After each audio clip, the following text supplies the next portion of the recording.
If we printed T-shirts that hashtag swim mask or hashtag team swim that would mask, be great. you could probably sell 1,000 of them.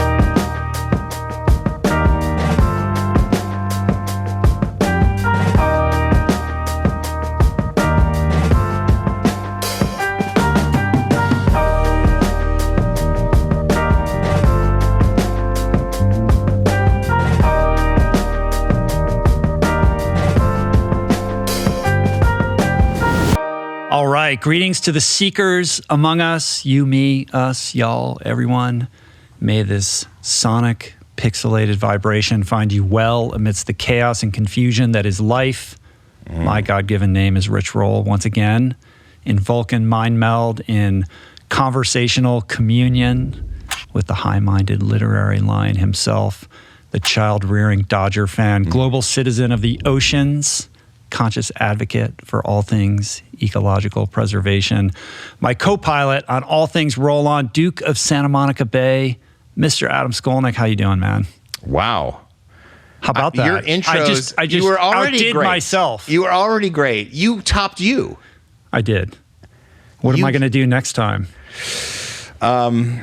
You know, it could go. You could go full absurdist. I think you could go full Charlie Kaufman. It's already, getting a little bit surreal. Before you answer my question, though, I should mention Roll On, for those who are a little bit newer to the show, is our bi-monthly. That's correct, right? Bi-monthly. Does bi-monthly mean every other month or twice a month? Yes, I think it's twice a month. Bi-monthly is twice a month. It is bi-monthly then. I would say it's mostly bi-monthly. What is every other month then? I think that's bi-monthly too. I think it can mean either one. I don't know. That's confusing. Anyway, either way, Roll On is our opportunity to kind of shift focus away from our traditional fare here on the RRP, which is evergreen deep dives with some of the world's most interesting minds, and instead hone in on matters of contemporaneous interest. We spin a little show and tell. Got some interesting show and tell today. Yes. We share some wins of the week, and we land our little twin prop seaplane with listener questions dropped on our voicemail at 424-235-4626. Write that phone number down. Now you can answer my question. How you doing? Well, I was just going to say, after that first paragraph that you read that was so glowing. I did read it. For people that think that I just came up with that on the spot, I did write that down. He writes these. And then the second paragraph saying, my traditional fare, evergreen deep dives with some of the world's most interesting minds. Instead, Adam's here. I like how you just pivot immediately to the self-deprecating interpretation of that. Yeah, we're not going to do that this week. We're going to go towards the banal. Yes. This week we'll just talk about Adam swimming in the Santa Monica Bay. Yeah, we'll talk about masks. We'll make fun of that. Yeah. We'll do what we always do. I don't know. Well, I don't know how these things go. I'm doing pretty good, man. I have this month run over 80 miles, which is not, listen, for people who actually run, that's not that great. That's quite a bit of running. Yeah, I mean, you know, you have to run a lot to get to 80. Yeah. And then swam over 10. You have to run 80 to get to 80. This is starting off hot. I know. And over 10 miles of open water swimming in August. So that's amazing. My goal was to kind of get to those benchmarks, whether that's a good goal or not. And then I have an Alcatraz swim coming up on September 11th. Nice. The South End Rowing Club. You know about these clubs. Yeah. I've done the Alcatraz swim. Right. So the South End Rowing Club has like a kind of, they do their own thing, and they have the guys in boats or women in boats kind of on either side, and you swim in the lane. And it's I did it before when World of Open Water Swimming was doing their summit up there. And Antonio Arguelles is coming to the Bay, which is kind of one of his home training grounds as well, home away from home. He's either in Las Estacas in Mexico City, the river there, or he's swimming in the La Jolla or the San Francisco Bay. Those are his three main training grounds. And he is a member of the rowing club, and he's the guest of honor at this Alcatraz swim. So he invited me up there, and whenever remind people who he is. Antonio we talked Arguelles. about him the other time. Yeah, he is a two-time Guinness World Record holder of an open water swimmer. So he's the oldest ever and the 7th overall ever to complete the Ocean's 7, which is the 7 major channels, part of an Ocean's 7 group. You've had Kim Chambers on the show. She was the 5th or 6th. And then Antonio was right after. He did it at 58 years of age, making him the oldest. He's also the oldest to ever swim the double Catalina. He did that in 2019 at 60. Stanford alum. Stanford alum, Mexican entrepreneur and government official. So this Alcatraz swim, you're doing it without a wetsuit, right? Right. So the first time I did it, I was in a wetsuit, and much to Antonio's enduring shame. You cannot save face and do Alcatraz in a wetsuit. No, but speaking of face, I will be in swim mask. You will, yeah. So everybody in the Bay Area, turn up at what's it called? Ocean Park, right there. Yeah, what's right that there. Little, where it finishes. I forget what it's called. Aquatic Park. Aquatic Park, yes. right. To get your pics with Skolnick in the mask. As a rare emerges. Opportunity of you in the wild with the mask, in the public with your people. Yeah, if you're exciting. there, I'm going to slow motion rise up. So there won't be any footage of this, but I will slow motion rise up. And so that's it. So I am going to shift. I'm still going to keep running a little bit, but I'll do more swims. The problem is I've been swimming in 66 degree water. Yeah, it's a little bit different. Yeah. I think I've told this story before, but I did the Alcatraz swim many years ago when I was living in San Francisco. My roommate at the time, Gavin Hollis, who swam at LSU, we did it with a bunch of friends. We did it without wetsuits. And I think it might have been New Year's. I think it was winter when we did it. 54. If my memory serves me, my memory's not great. And all I remember 3 things. First of all, it's really freaking cold. My hands and my feet went completely numb. So you feel like you're swimming with your fists. You can't feel your hands at all. Yeah. The second thing, and I say this as somebody who's done quite a bit of open water swimming in many different areas around the world, it's very, and you've done it before, right? It's kind of scary when you kind of rear your head up when you're in the middle of it. It's not that far. It's only like a kilometer and a half or something like that. It's a mile, 1.27 miles. Right. So it's not a great distance. That far. But you're in a shipping lane. You are, but they have the, and you have that set. You can kind of smell the fuel, and you kind of lift your head when you're halfway into it, and you're like, "Holy shit!" Like this does not feel safe. Right. These guys, when you have the rowing club, though, they bring out those old wooden boats, and they are in kayaks in those boats, and they are on either side of you. So they time it in between the tides, right? Right at the beginning of like the slack tide or whatever. So the faster you are, the less the tide affects you. The slower you are, the more it affects you, because the tide starts to pick up and push you out towards the bridge. Oh, is that right? And so I just remember people who were struggling ended up down by the Safeway. Like it pushes you towards the marina, and that becomes a problem. If you're fast, it doesn't really seem to affect you. The final thing that I recall is that, I don't know who's organizing these races these days, but back in the day, whoever was in charge of this thing had a dog, I think a Labrador, I'm pretty sure it was a lab, who loved doing the swim. And I just remember in Aquatic Park, or actually on the boat and the ferry on the way over, the dog being super excited. And then afterwards, the dog just running around like this is the greatest thing in the world, swimming Alcatraz. And the dog beat half the field. The dog would definitely beat me. Dog paddling from Alcatraz to Aquatic Park did just fine. It was not a problem.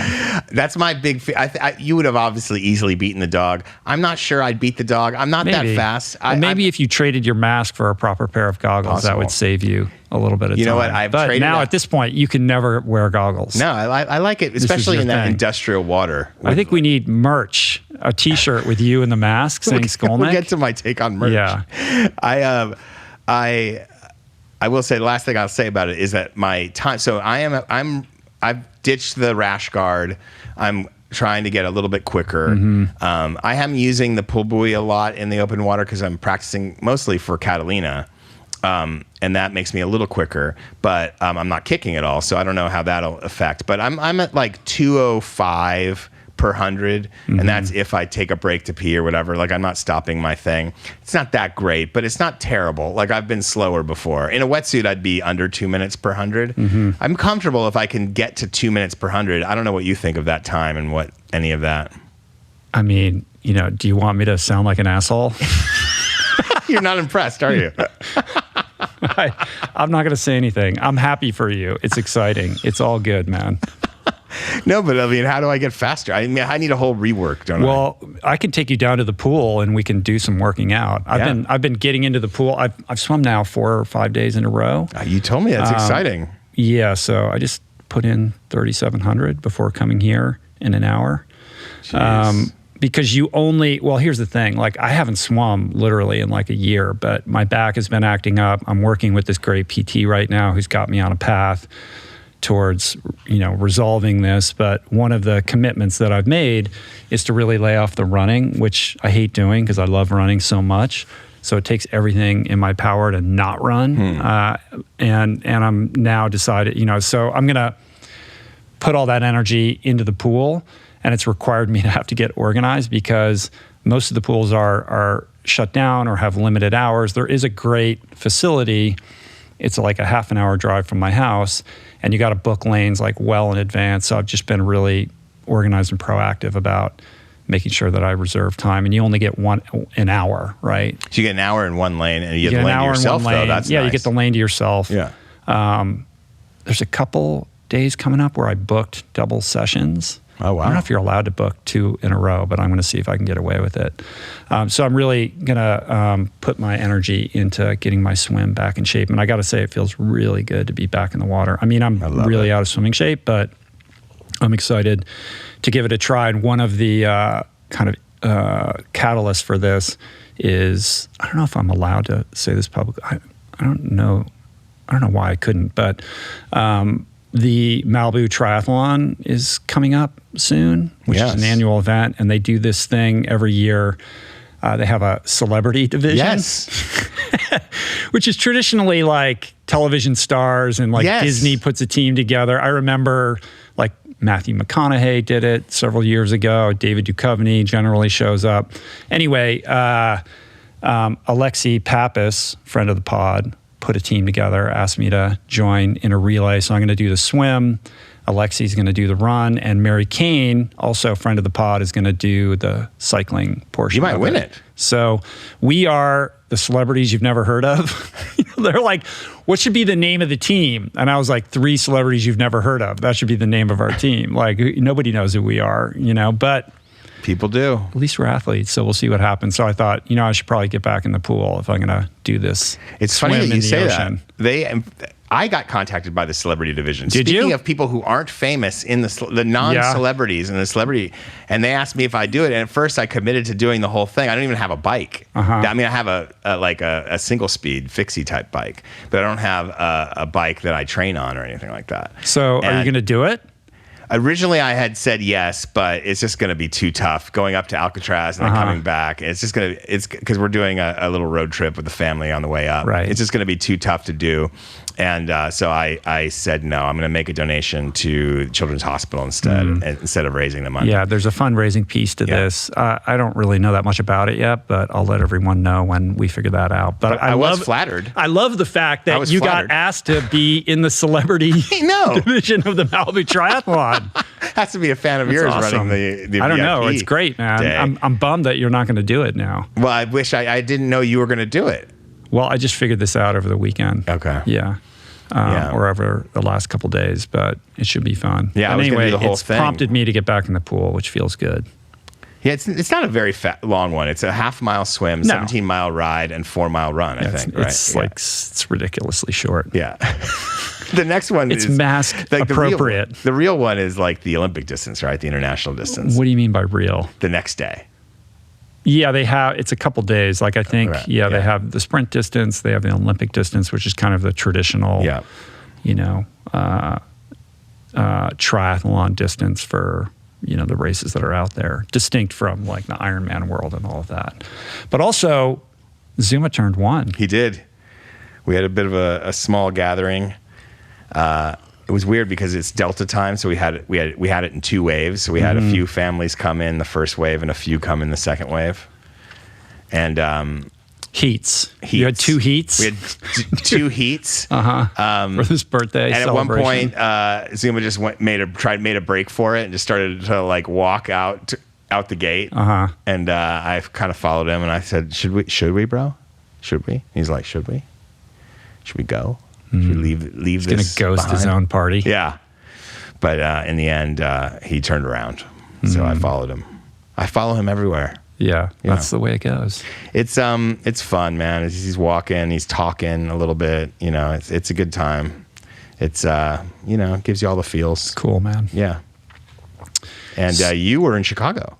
I was in Chicago, gave a couple talks. It's been like over 2 years since I've given a keynote.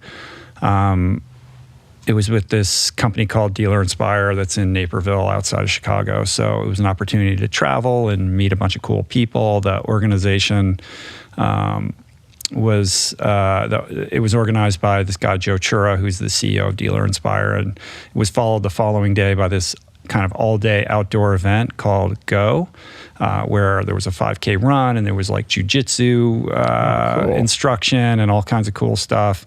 So it was fun. It was good to get out of LA and be in the Midwest and meet some new people and shake off the cobwebs and give a keynote. But it also produced quite a bit of anxiety in me because it's been so long since I've kind of given a talk, and my life is very different from the last time I was on that circuit. So I had to kind of rewrite and rethink what I wanted to talk about. Was that has it been that long because of COVID, or has it been because COVID? You've chosen COVID not just to do it? eviscerated like the whole speaking thing. Right. So now it seems to be kicking up again. Although I was supposed to go to Park City in a couple weeks for this Song Summit thing, where I was going to interview Jason Isbell and Shaun White, and we just found out today that they're canceling that because of COVID. So everything is tentative at the moment. But that trip was bookended by multiple pods on each side. So I was on this jag of just crazy workaholism that left me very depleted, and reflecting on the fact that I'm basically an introvert by nature who can be temporarily extroverted like I am doing right now, or I have to do if I'm giving a talk with a bunch of people or just being around a lot of people. Like I can like gear up and embody that energy and provide the experience that they're looking for, but then I have to kind of retreat back to my cave and like lick my wounds and recover.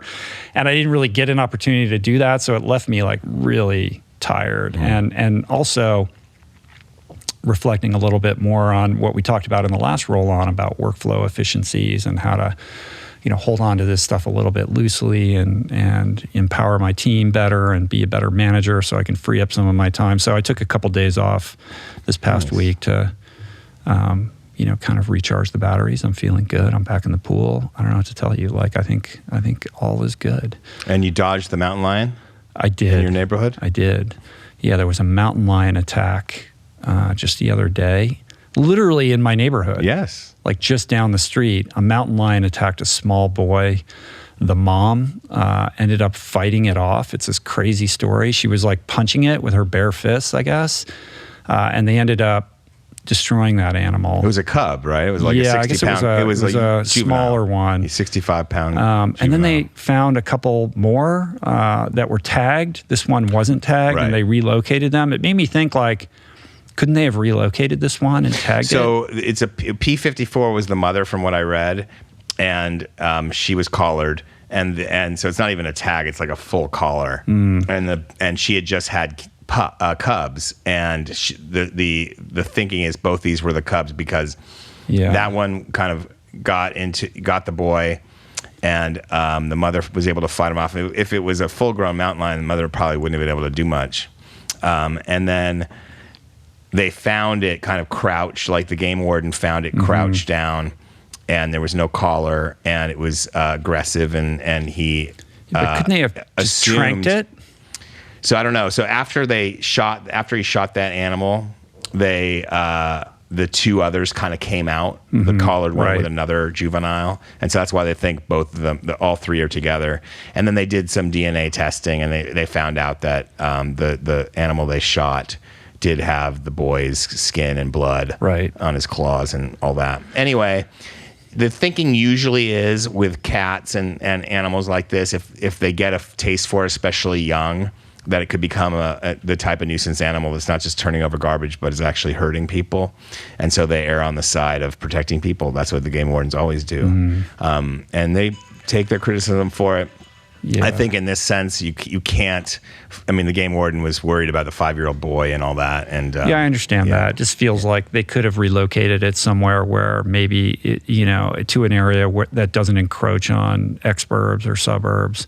I mean, one of the arguments here, one of the conversations around this is a result of encroaching, No doubt. habitats. But this area where this happened is not that. Like, it's kind of been the way it's been for quite some time. I wonder if these But are the same animals that were up on. Remember in Malibu, there was that scene. Did you see like someone in their house, like up above Big Rock, was inside? It was a father and his like teenage daughter, and they were videoing. I don't know if you saw this. It was like a viral video around the pool. I did see that. Yeah, But Big Rock is quite far from where this they'll happened. range that far. Do they? Oh, do yeah, they they'll have go that? far? Do they? Oh yeah. It's interesting. I mean, I run trails all around where this mountain lion was seen, and I've never once seen one. I know they're around. Let me Google mountain lion range. Yeah, how far do they wander? This is live Googling, folks. I know, yeah. Mountain lion range. The kid is going to be fine, although he was wounded. I guess that it was a juvenile, about 65 pounds. Yep. He had wounds. The kid had wounds to his head, neck, and upper torso, but I think he's going to be okay. The kid's gonna be okay. Yeah. They're saying that it'll travel 8 kilometers a day, up in 8 kilometers a day. But Did they return to some kind of hub, or did they just meander? this one is saying 20 miles wow. might be their in total range. So that's 20 square miles. So that's like Right. yeah. So that's So a Big good Rock would chunk. be kind of going over this peak and down Yeah. the other side to I get think it there. would be in its range. It's definitely in the range. Yeah.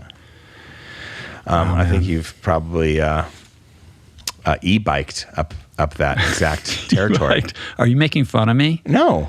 Is You've my e-biked e-bike your mask? that e-bike out there? Is that yours? Rich, It's fabulous. Adam is to no, that's not mine. That's Dan's actually. Oh.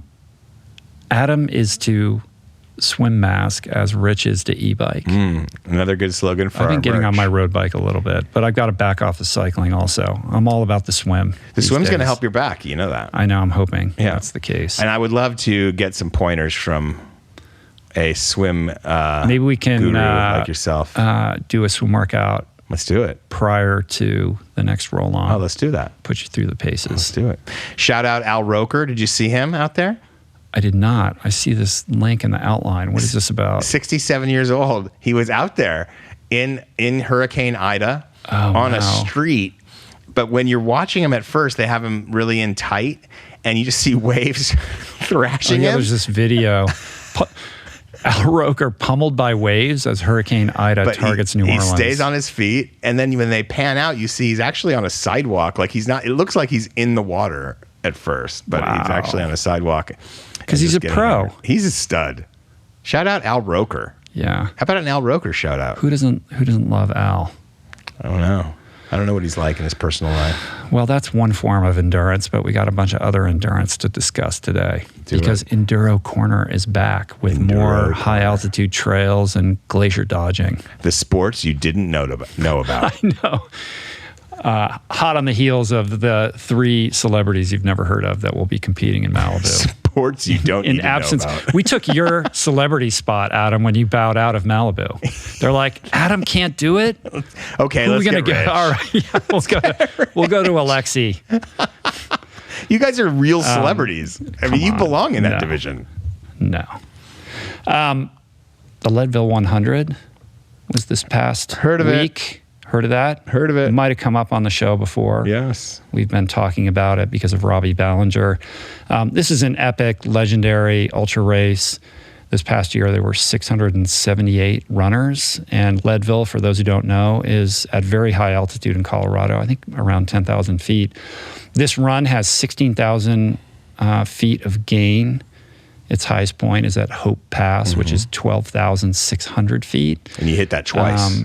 Yeah, because it's an out and back. And Robbie Ballinger used it to complete his Colorado Crush. So shout out to Robbie. Amazing, Robbie. Yeah, I mean, over the course of the summer, he just never stopped running.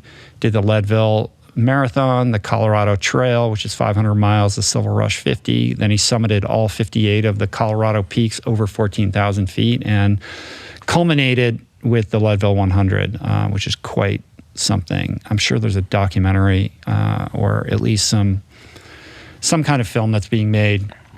Reese Robinson was following him around chronicling all of this. So shout out to my Team 10,000 brother from another mother. His post was great. He said his first 13 miles, he was surprisingly in good shape and he was like flying. And then from then on, it was like just brutal. Very hard to get through 87 miles. Like hitting the wall at 13 is. I think he only had like a day or two in between his final Colorado peak and that 100. It's unbelievable. Unbelievable. Yeah. So, how much is his total elevation gain? Did he ever say? I don't know. That'll be fun to see. Tabulated it. Yeah, it's got to be just bananas. Oh yeah. I mean, it's got to be hundreds of thousands. Yeah. Right? I know. Yeah. First in the race was Adrian McDonald. He did this race in 16 hours and 18 minutes, which was just like insane.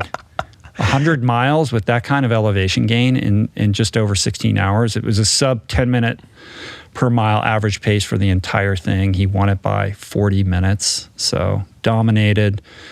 Ian Sharman came in second. He's a 4-time Leadville champ at 16:59. And third, and this is really the interesting story from my perspective, is Anton Krupicka, who's 38 now, came back after 6 years off competing essentially in any ultra race. I think he might have done one thing here or there, but nothing of any significance since 2015.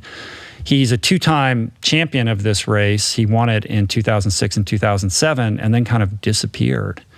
And he's somebody that was an initial inspiration for my journey. I mean, he's been around for a long time.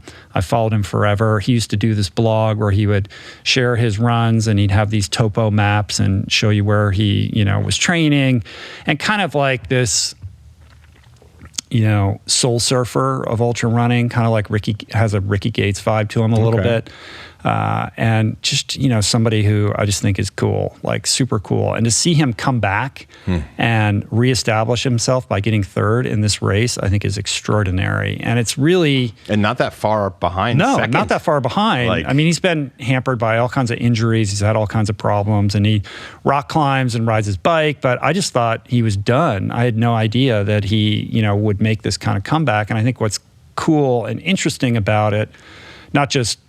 aside from the fact that he's just a cool dude and somebody that everybody wants to see do well, he's defied this sort of unwritten rule that ultra running champions have a pretty short shelf life when it comes to maintaining their peak performance. Like, there's a long history of ultra running champions who come on the scene, they're unbeatable, they win a ton of races in a compressed period of a couple years, and then really struggle to maintain that or to stay on top. They never are able to really return to form. And I don't know whether it's because it's just too brutal on the body or they overtrain, I'm not sure. But the fact that he kind of took this break and came back and just, put his stamp on this race, I think is really cool. And it'll be interesting to see whether other ultra runners, it's like these ultra runners, they can't compete at the high level in these races anymore. So then they go and they tackle these FKTs and do other types of adventures like Timothy Olson, Scott Jurek, et cetera. Right. And being 38 for Anton, I mean, I think it's pretty cool. What's the who's the all-time leader in victories in these major ultras? I'm not steeped enough in the history to know that. I'm going to get shellacked for not knowing that offhand. I mean, there's plenty of people out. I mean, Scott Jurek, like there's lots of, runners who go on these jags and they win tons of races. I don't know who's the most victorious of all time. Killian, maybe. Scott Jurek, I'm not sure. Okay. But I should know that, but I don't. And who You won could the Google women's that in real side? time. Let's do it. Annie Hughes won on the women's side. She's only 23, and she's a Leadville resident. That's pretty cool. And she won the race by over an hour, I think, in 21 hours and 6 minutes. So that's pretty cool. So that's the Leadville 100 recap, followed by UTMB, which just went down this past weekend. This is kind of like the ultra race of all ultra races. It's quite a big deal. It's 106.5 miles, during which time you run around Mont Blanc and you go through France, Italy, and Switzerland. There's 2,347 runners. Just a race that gets a lot of attention. There's a huge crowd that shows up at the finish line. It's very celebrated and quite, something to behold, just like epic in its landscapes. But it started off with a dark note because this UTMB event is not just the one primary race. I guess over the course of several days, there's a bunch of other races that lead up to the big race. And there was a death. This runner died in a fall at a race called TDS earlier in the week, and they had to partially halt the race. And somebody basically slipped and fell off a cliff, as far as I can tell.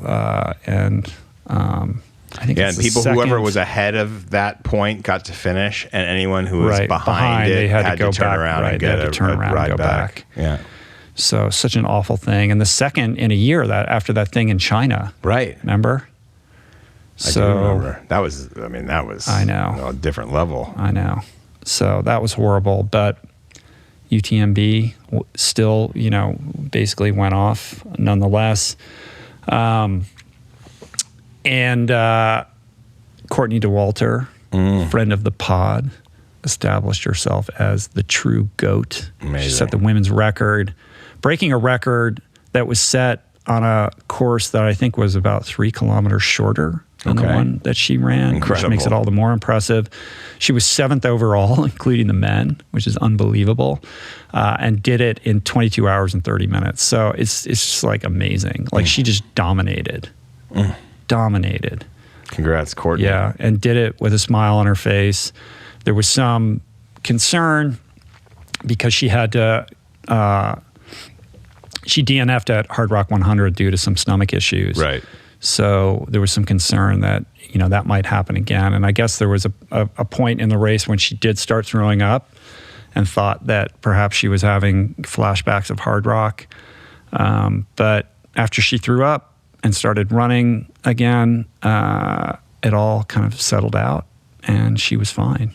Digestive issues are common on these, right? I mean, did you ever have nausea or vomiting on some of these? It's part of it. You barf and then you keep going or whatever, Things are bad, then they're better. Right. But sometimes when the digestion stuff gets out of control, and you see this in Ironman a lot, it's really hard to get it settled again. Crazy. So Carl Meltzer is the winningest 100-miler of all time, according to a website called Ultra Spire.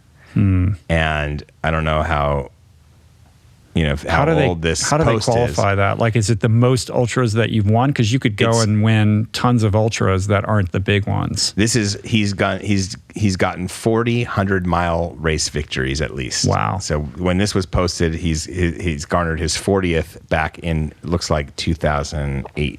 See, 2018? No, it doesn't have a... This could be 2016, could be 2018. Someone could have passed him, but he's got 40 at least, according to this. That's impressive. Mm-hmm. He is a beast. And the most 100-mile wins in a calendar year as well. Shout out Carl Meltzer. The men's victory was nabbed by Francois Dehaene, French, also Solomon runner. It's his 4th UTMB victory, just weeks after winning the Hard Rock 100. So he did the double that Courtney was attempting. Right. He completed UTMB in 20 hours and 45 minutes. He's also got 3 kids, and I guess he's like he has a vineyard or he's a wine grower. How cool. Yeah, I don't know that much about this guy, but that's pretty cool. I mean, 4th UTMB victory. That's unbelievable. So huge weekend for Solomon. That's why I'm rocking the Solomon t-shirt today. Shout out Solomon. To my Solomon. It's embarrassing for me. Oh, my Solomon teammates. Like, are you kidding? Hey, And Camille Bruyas, I think Bruyas. Yeah. I think that's how you say Bruyas. her last name. Was the second woman who's also a Solomon athlete. is she American? I don't know. I don't think Let me so. let me live Google that. She's not. I don't think she is. No.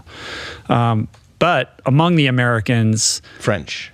yeah, French. Camille's French. Among the Americans, Jim Walmsley and Tim Tollefson both dropped out. They're both beasts in their own right. Unbelievable runners, both of them. Amazing. And Jim, I think, was on track to do. He was way up there. Was on and seemed really relaxed and in contention, but didn't work out for him, which is the way it goes with these things.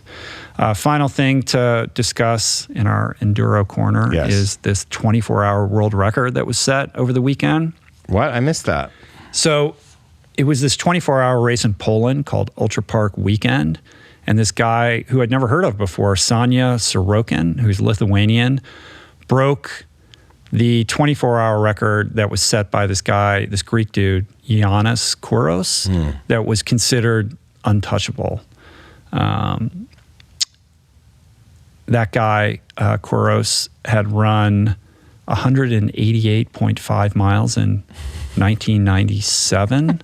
In 24 hours? Yeah, and Sonia ran 192.25 miles on a 1 mile loop. Yeesh. So for context, that's averaging 729 per mile for 24 hours straight. Good Lord. Which is unbelievable. So he improved on Kouros' record by 6 kilometers. When Kouros ran 188, that was on a track actually, and he did 180 on road. So this, I think, was on a path. Sorokin's loop was like a 1 mile, like a paved path. So it was kind of not a road, but not a track either. Yep. But unbelievable. Unbelievable. Did he have pacers like when Kipchoge got his record? I mean, I'm sure, right? I don't know. But I will say, if you're interested in diving deep into this stuff, a great resource is irunfar.com. I mean, basically, if you want to learn more about UTMB or Leadville or this 24-hour world record or all things ultra running, irunfar.com, basically is where you go to learn everything you want to know. Nice.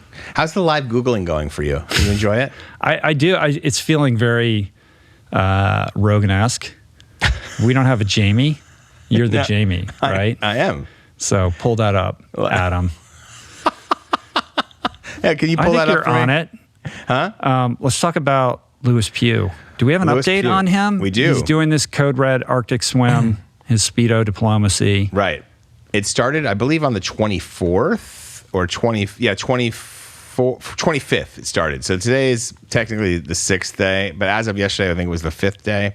He's only been able to swim 2 of those days because of ice. So I'll get into that. So the first day, he swam just under a kilometer. He did about 500 meters in the morning, another 490 in the afternoon, in 0 degree water. Yeah. Like literally 0 Celsius. 0 degrees Celsius, so 32 degree Fahrenheit. So it's like 0.1 degrees no warmer wetsuit. than freezing. No wetsuit, no swim mask, goggles and Speedo and a swim cap. Just the typical open water uniform.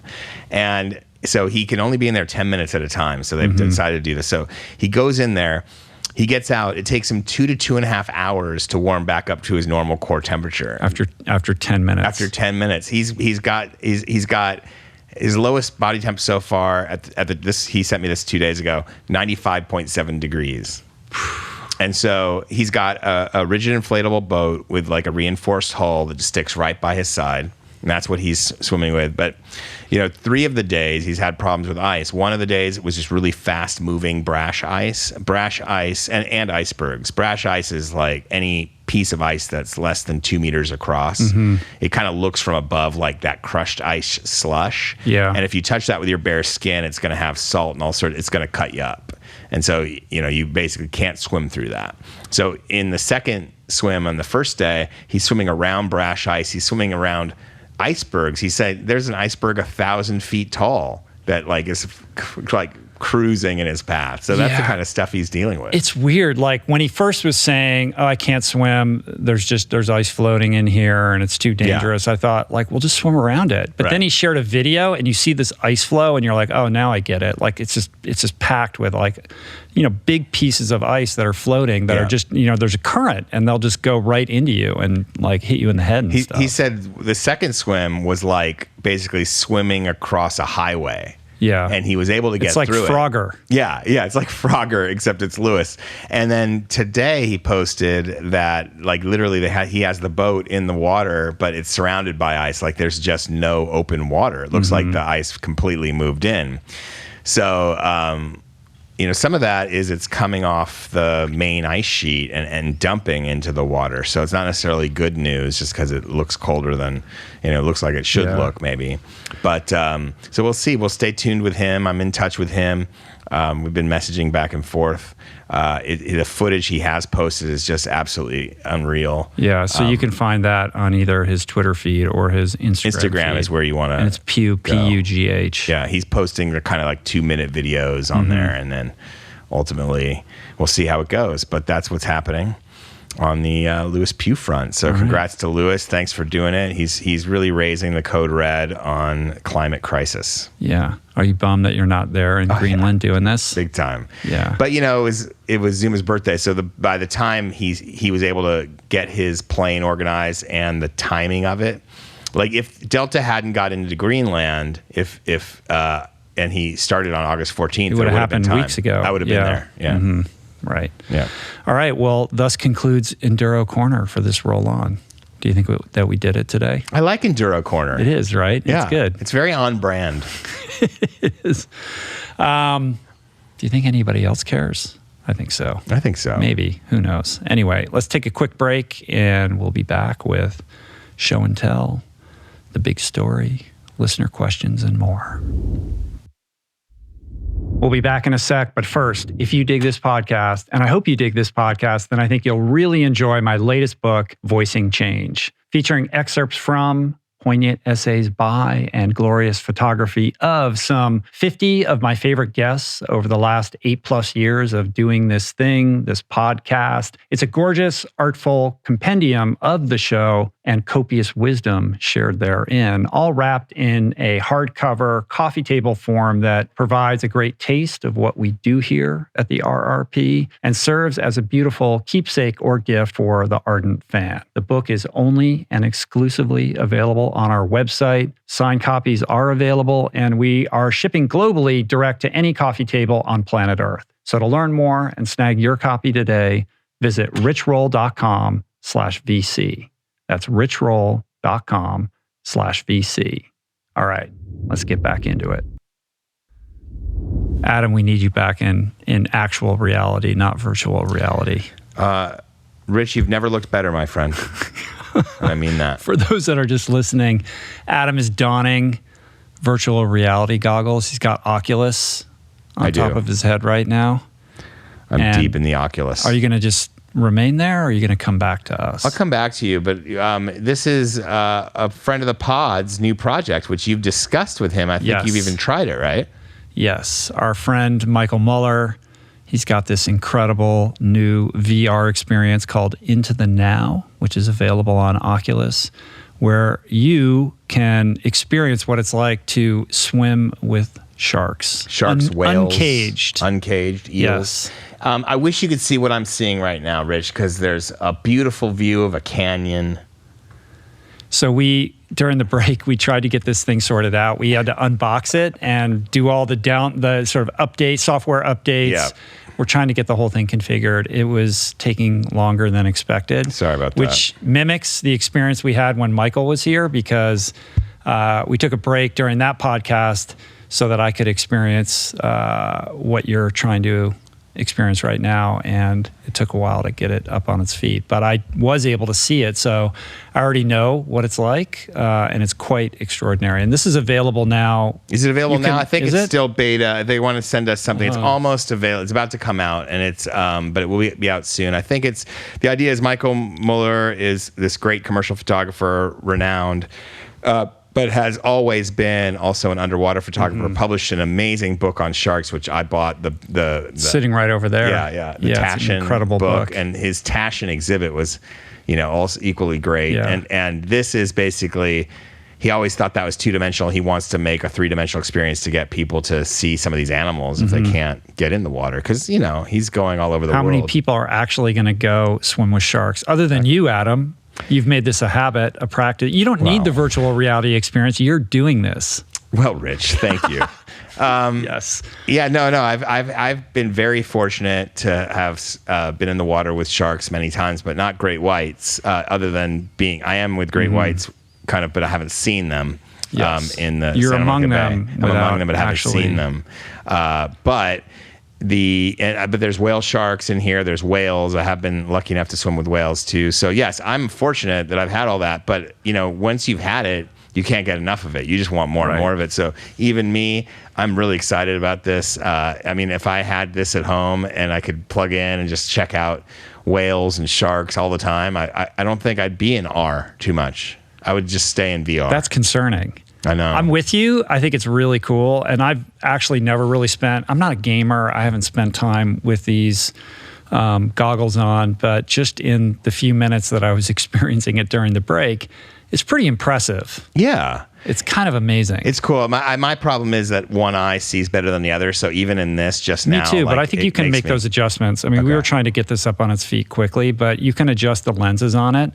And just the setup process with the Minority Report dashboard and the whole thing, it's pretty crazy. I'm all about lucidity and tactile real world experience. Right. I have a lot of, fears about where we're headed with all of this technology that I think that are well reasoned. But for experiences like this, to tap into what it might be like to have an adventure that you're unlikely to have, I think there's a lot of benefit. And I can see this exploding into all areas of adventure. And I think one of the things that could be potentially most positively impactful is the ability for experiences like this to breed empathy, essentially by allowing people to travel to places they wouldn't ordinarily be able to go, to experience different cultures and to have a much more, kind of profound experience with worlds unknown than they would otherwise be able to. So again, it's technology presented as an opportunity to bring us together. We've tried this experiment before. We'll see how this goes. But I'm optimistic for this has this piece of where we could take this type of technology. And we talked about this with Mueller. If you can go to visit, basically spend time with a village in Africa and see what that would be like, or be in, Egypt or any number of places all over the world and get a sense of different cultures and different experiences. Or with Alex Honnold, we were talking about rock climbing. What does it feel to basically ascend, a face? Yeah. And do what he does. Wouldn't it be great if feel free what that solo, must feel like? Yeah, free solo version where you're hanging on. I know, right? Looking down. I'm sure there will be all kinds of experiences like that. But when it comes down to it, R is much better than VR. Yes. But when we all default to R. But not everybody is going to be comfortable swimming underwater. Not everyone wants to be in a scuba rig. Not everyone wants to free dive or can. Or is able to. Yeah, right. So all of that means there is a place. There's a place for this. Yeah. Is it the gamification of adventure? Is that problematic? Who knows? There's always 3 moves down the way. But for now, let's celebrate this one. Sure. And we love Michael and everything that he's about. And this is quite an accomplishment. And everything that this guy does, he does with such attention to quality and integrity. So check it out. It's called Into the Now. But it's in beta right now. Can you? Yeah. So you can't actually purchase. I had to email someone and tell them, that we need a certain. I think there's another app that we have to download. So I'll get it all sorted out. Cool. And be back with you. Right on. But really excited about this. I do believe that he's doing this out of the love of being underwater and wanting to share it with people. It's super cool that he's thinking that way. 100%. Yeah. Should we do the big story? The big story. I was interested when I sent you this article. I didn't know how you'd take it, to be honest with you. So the big story is based on an article that was in the New York Times, an opinion piece by somebody called Cassidy Rosenblum, and it's called "Work is a False Idol." And I think this is interesting. It's basically lying you flat. know, right? explain it. Yeah. So the idea is there's this movement that started in China where someone basically didn't want to go to his job anymore and decided to not show up and just lay flat. And he called it the lying flat movement. And he was referencing Diogenes. Is it Diogenes? Diogenes. In his, who was the original cynic back when a cynic meant to live self-sufficiently and in tune with nature and not be interested in money, power, and fame. So now we've twisted cynic as something who's always a naysayer or whatever. But in reality, in the same OG way that we cynic, twisted the Stoic to mean somebody who is like rigid and unemotional. Right. So cynic and Stoic we've gotten wrong. And this makes me really happy because what it means is, which I've always known, is I am a cynic.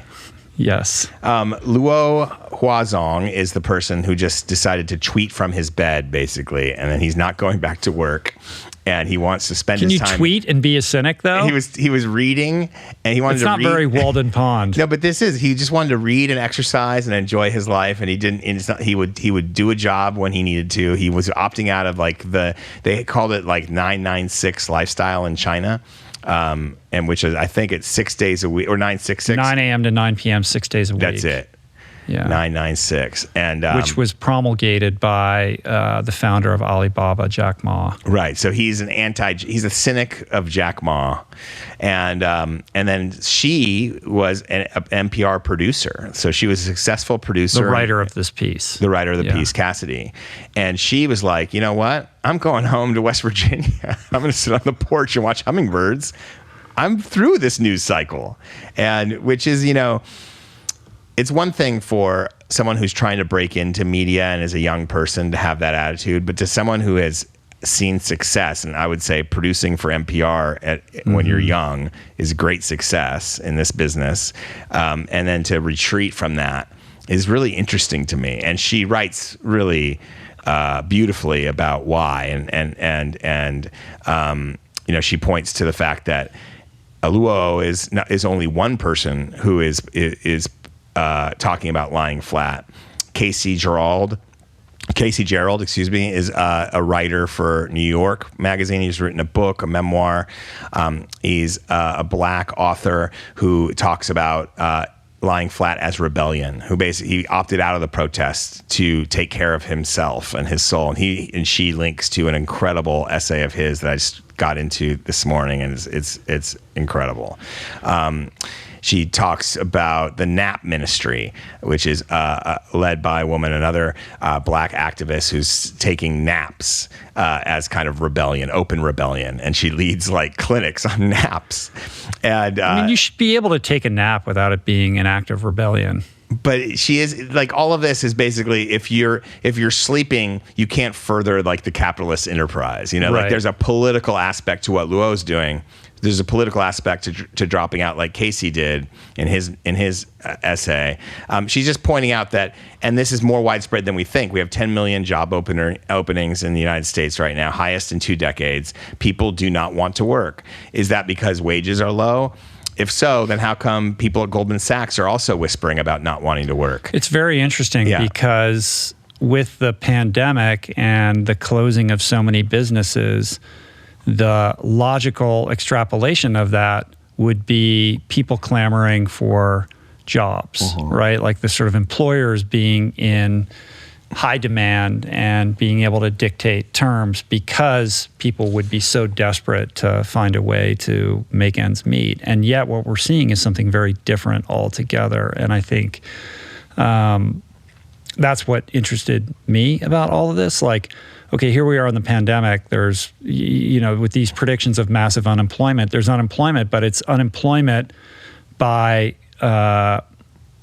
choice on some level. And maybe that's because people are just, you know, banking on unemployment checks and reluctant to let go of that to go take jobs that aren't going to pay much more.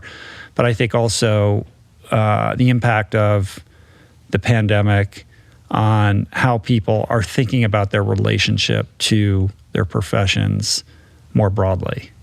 Yeah, I mean, she was pointing that out too. Like, she's like, maybe some of it is the kind of turbo boosted employment benefits, but some of it is also definitely a deep dissatisfaction. What's that dissatisfaction? Is it that work has become too important to our lives? That like having a career define us has become too important?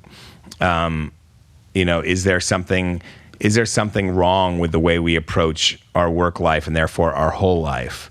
And I don't think you could look at all this discussion of mental health.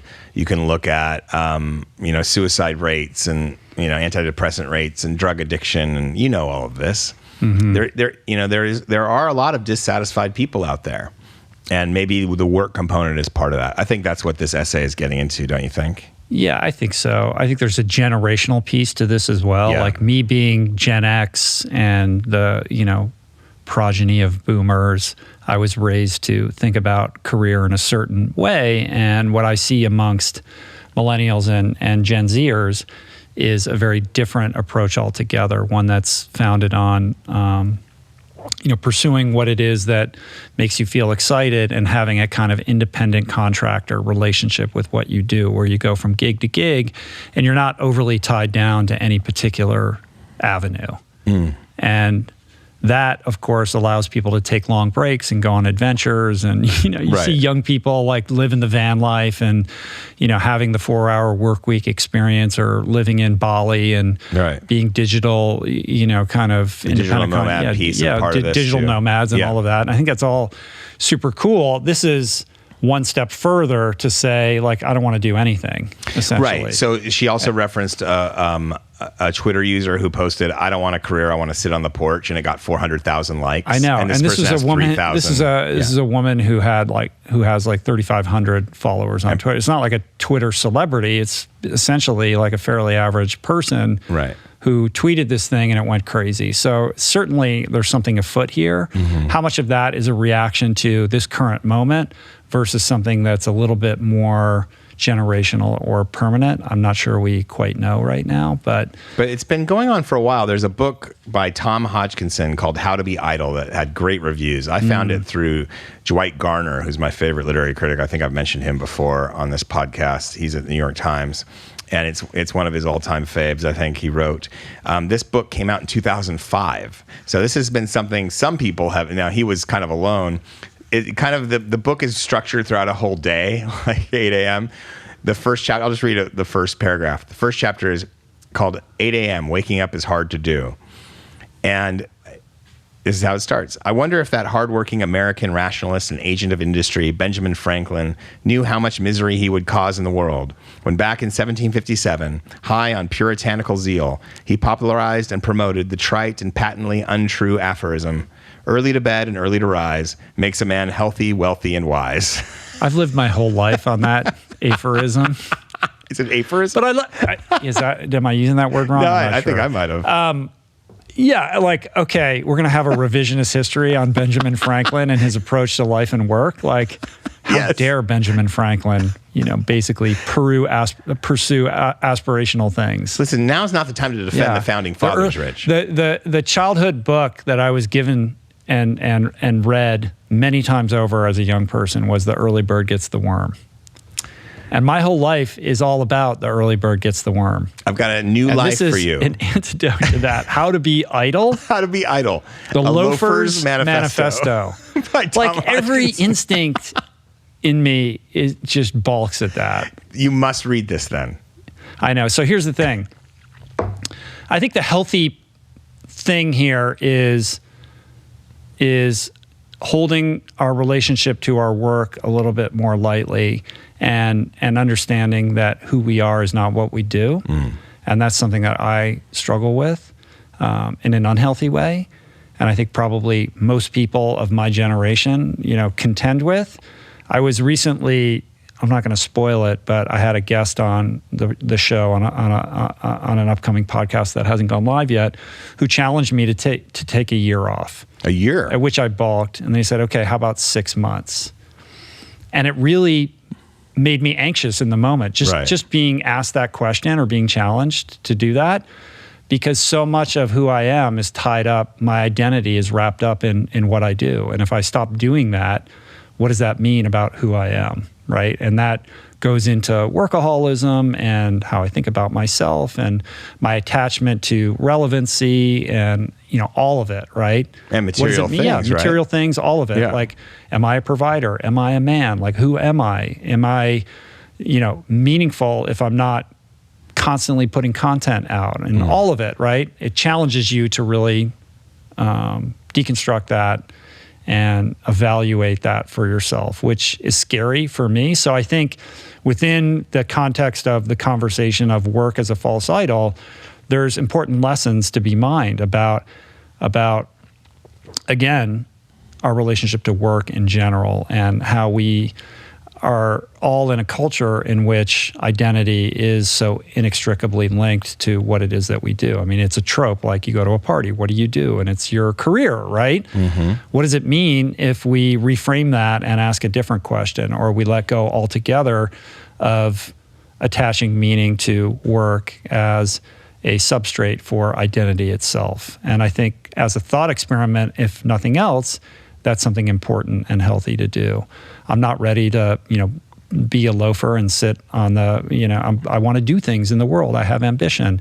And I'm not going to feel guilty about that either. But I do think having a healthy relationship with that is important. And I question how healthy my relationship with that is right now. It's healthier than it's been in the past, but I think that there's, more work that I personally could do around this. And I think that's why this piece resonated with me, because it made me angry. It's really? Yeah, a little bit. It's nice. like, come on, really? Okay. But she's such a great writer. We're all gonna pat each other on the back because we just want to lie down and we don't want to go to work. Well, I find it it's an act of rebellion. So it's basically saying, here's this, do with what you want. She doesn't care. She's on her parents' porch, but she is on her parents' porch. Yeah, it's her parents' porch. Right. Get your own damn porch. It's fine. Her parents have to go to work and do that so that she can lie down. I'm sure, look. Don't you think? What would Goggins say about all of this? He would not be on team lie down. Right. But I will say this. So if you look at the gradations of American life and work, right? From the farm to the factory, from the factory to growing, the thing was to get into college and to work your way to the point where you don't have to be working with your hands. This was kind of this is the mainstream culture, right? I'm not saying I endorse any of this, but this is how it kind of went. And so then it became, go to college so you don't have to do what I did, son or daughter, and you can, look after yourself and have more, right? It's all about have more, have more. Then our generation came along and we saw that our parents who did these jobs, if your parents are in the professional world doing teachers might find meaning, but often lawyers don't. You've had that personal experience. Right. Giant swaths of the population who did that responsible thing so that they could have the stuff, but ultimately are unfulfilled. And the kids know that their parents are unfulfilled. And so the kids the next generation pursues meaning. Pursue what you love. So we pursue what we love, but then that becomes our entire being, right? So yes, I got to do this. This is who I am. It becomes, once you start your own business or get into media or do whatever, it becomes such an all-encompassing. You've had to fight so hard to get whatever rung you're on that that you don't want to give it up. And I understand that completely. And it does become a little bit of who you are. This is the next evolution of that. Asking, why is that? So it's really, how much of that is just motivated the same thing by, as that we were reflecting on our parents. It's the same. This is another level of that. This is saying, why are you like that? Isn't it a function of a dearth of meaning in the workplace? If people found greater meaning and purpose in what they pursue career-wise, then work would not be the intolerable thing that is motivating this movement of rest as resistance. I would put it this way. Why does anything really? I hate to say. Are you going to get nihilistic on the cynics? Yes, I'm going to go full cynic. The anti-cynic. No, this is full cynic. I'm going to go full cynic. what does it really matter if, like, even Elizabeth Gilbert talks about this in Big Magic. She's like, no one's asked you to write that book, basically. So Casey's saying no one asked you to do that. Like, you don't need it. The world doesn't necessarily need it. Like, can you find meaning and purpose and fulfillment without attaching it to doing something? maybe the do nothing the theory. being. So the book that I wrote before. There's a Buddhist piece to this. Yes. The book I wrote before One Breath was called Middle to Somewhere. It was a novel, unpublished. It got me an agent, but we didn't end up. It was like one of those almost not quite. Didn't get a publisher. Still like it. But the main character basically inherits some money and decides to do nothing. It's the do nothing theory. And he travels the world just to like try to do as little as possible. And the idea is that by doing, the more you do, the more you're impacting the world. You know, the sub question is, or the sub thesis is, beware of the unintended consequences of good intentions. The more you try to do to even fix something, the more problems. There's this article in the New York Times about cotton totes and how an organic cotton tote needs to be used 20,000 times to offset its overall impact of production. This is based on a 2018 study by the Ministry 20,000 times. What defines a use? Just taking it to the store one time? Using it 20,000 times, that means daily use for 54 years, and that's for one bag. And you think when you're wearing your cotton tote that says, you know, no more plastic bags, that you're helping. Yeah. And yes, you're helping keep plastic out of the waste stream, but you're not. But there is this other use, and the point is, like, even the point is, it's so hard to be good. It is, like, even being good has a ramification, right? It's the same thing we talked about with the sixth extinction. It's like the fact that we're even talking about this is a. So if we opt out of even trying to be good and just do nothing, we'd be better off. There is that argument. That is the argument of Mr. Hodgkinson. Okay. So with that person still needs to eat, and they're either going to get a plastic bag or they're going to use their cotton tote. You still have to do things. Yes. You can't opt out completely. Listen, I'm not opting out. I'm sitting here with you, but I will. You could sit under the Bodhi tree for only so long before you have to eat something or move your body or interact with other human beings. I mean, even Luo saying, I want to lay flat, but he's also saying, I want to exercise. Like, to me, for us, like, swims are the ultimate, even runs are the ultimate of it's part of the do nothing. It's not like you're doing nothing, but you aren't producing anything. You know, you really aren't. You're just swimming. And there's something about you are doing something. You are, but you're not. The do nothing. Everything is a choice. Whether you're choosing to sit on the porch, go for a swim, go to work, use a cotton tote or a plastic bag, you're making choices all the time. So the flaw in the premise is that you're opting out and not making choices. Right. And you're saying that is your choice. You are making, that's an active choice, nonetheless. And the cynic, I think, self-sufficiency was a big part of that.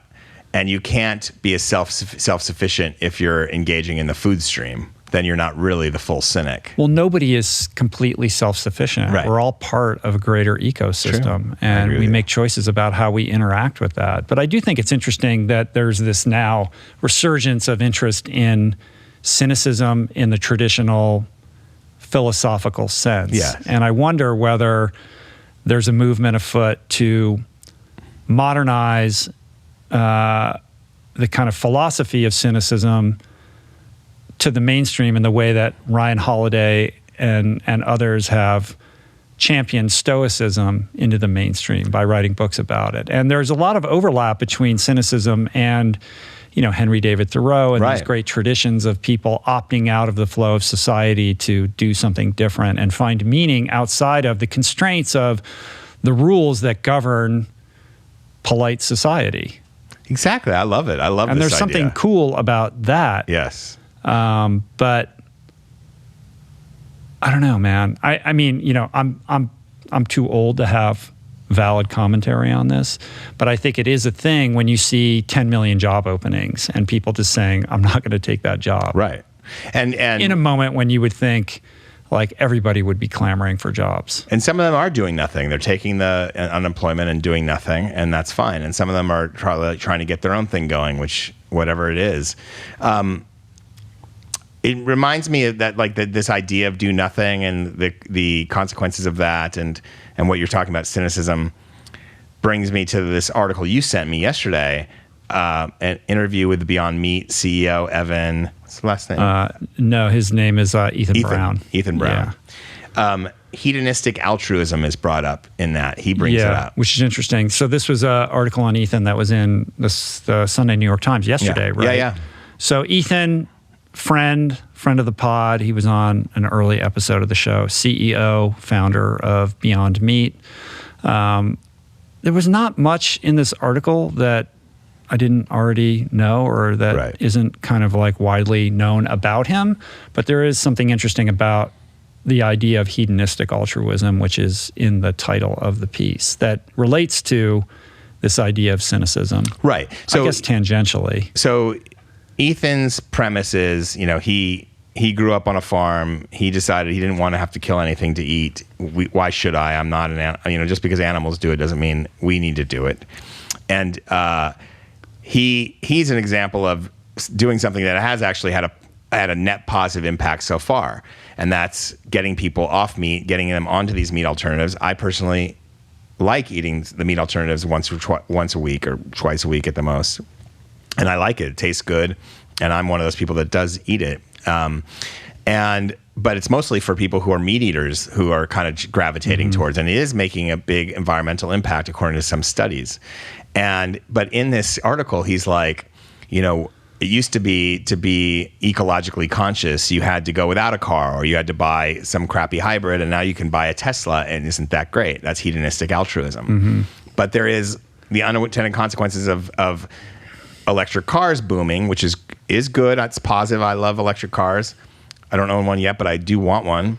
There's a battery thing, and there's rare minerals that involve in those batteries, and now there's interests that want to go try to mine those minerals in the deep seabeds, and there's land mining that has all sorts of issues and complicated issues. So what is 10 moves down the road? What does that look like? And that's what the do nothing people are kind of pointing to. Sure, but my retort to that is that everything is iterative. Of course, when you pioneer a new technology, there are downstream implications of that, some of which are foreseeable and some of which are not. The tote bag is a perfect example of that. The lithium-ion battery is another example of that, of course. But we have to move forward to solve these problems. And so these are all steps. And we have to address these things as they come. Like it's better that electric vehicles exist and that they've been created in a way that is aspirational for the consumer, right? Yeah. It's creating demand. They're going to get cheaper. There's going to be more and more of them until one day we're going to wake up and there really are no traditional vehicles on the road anymore.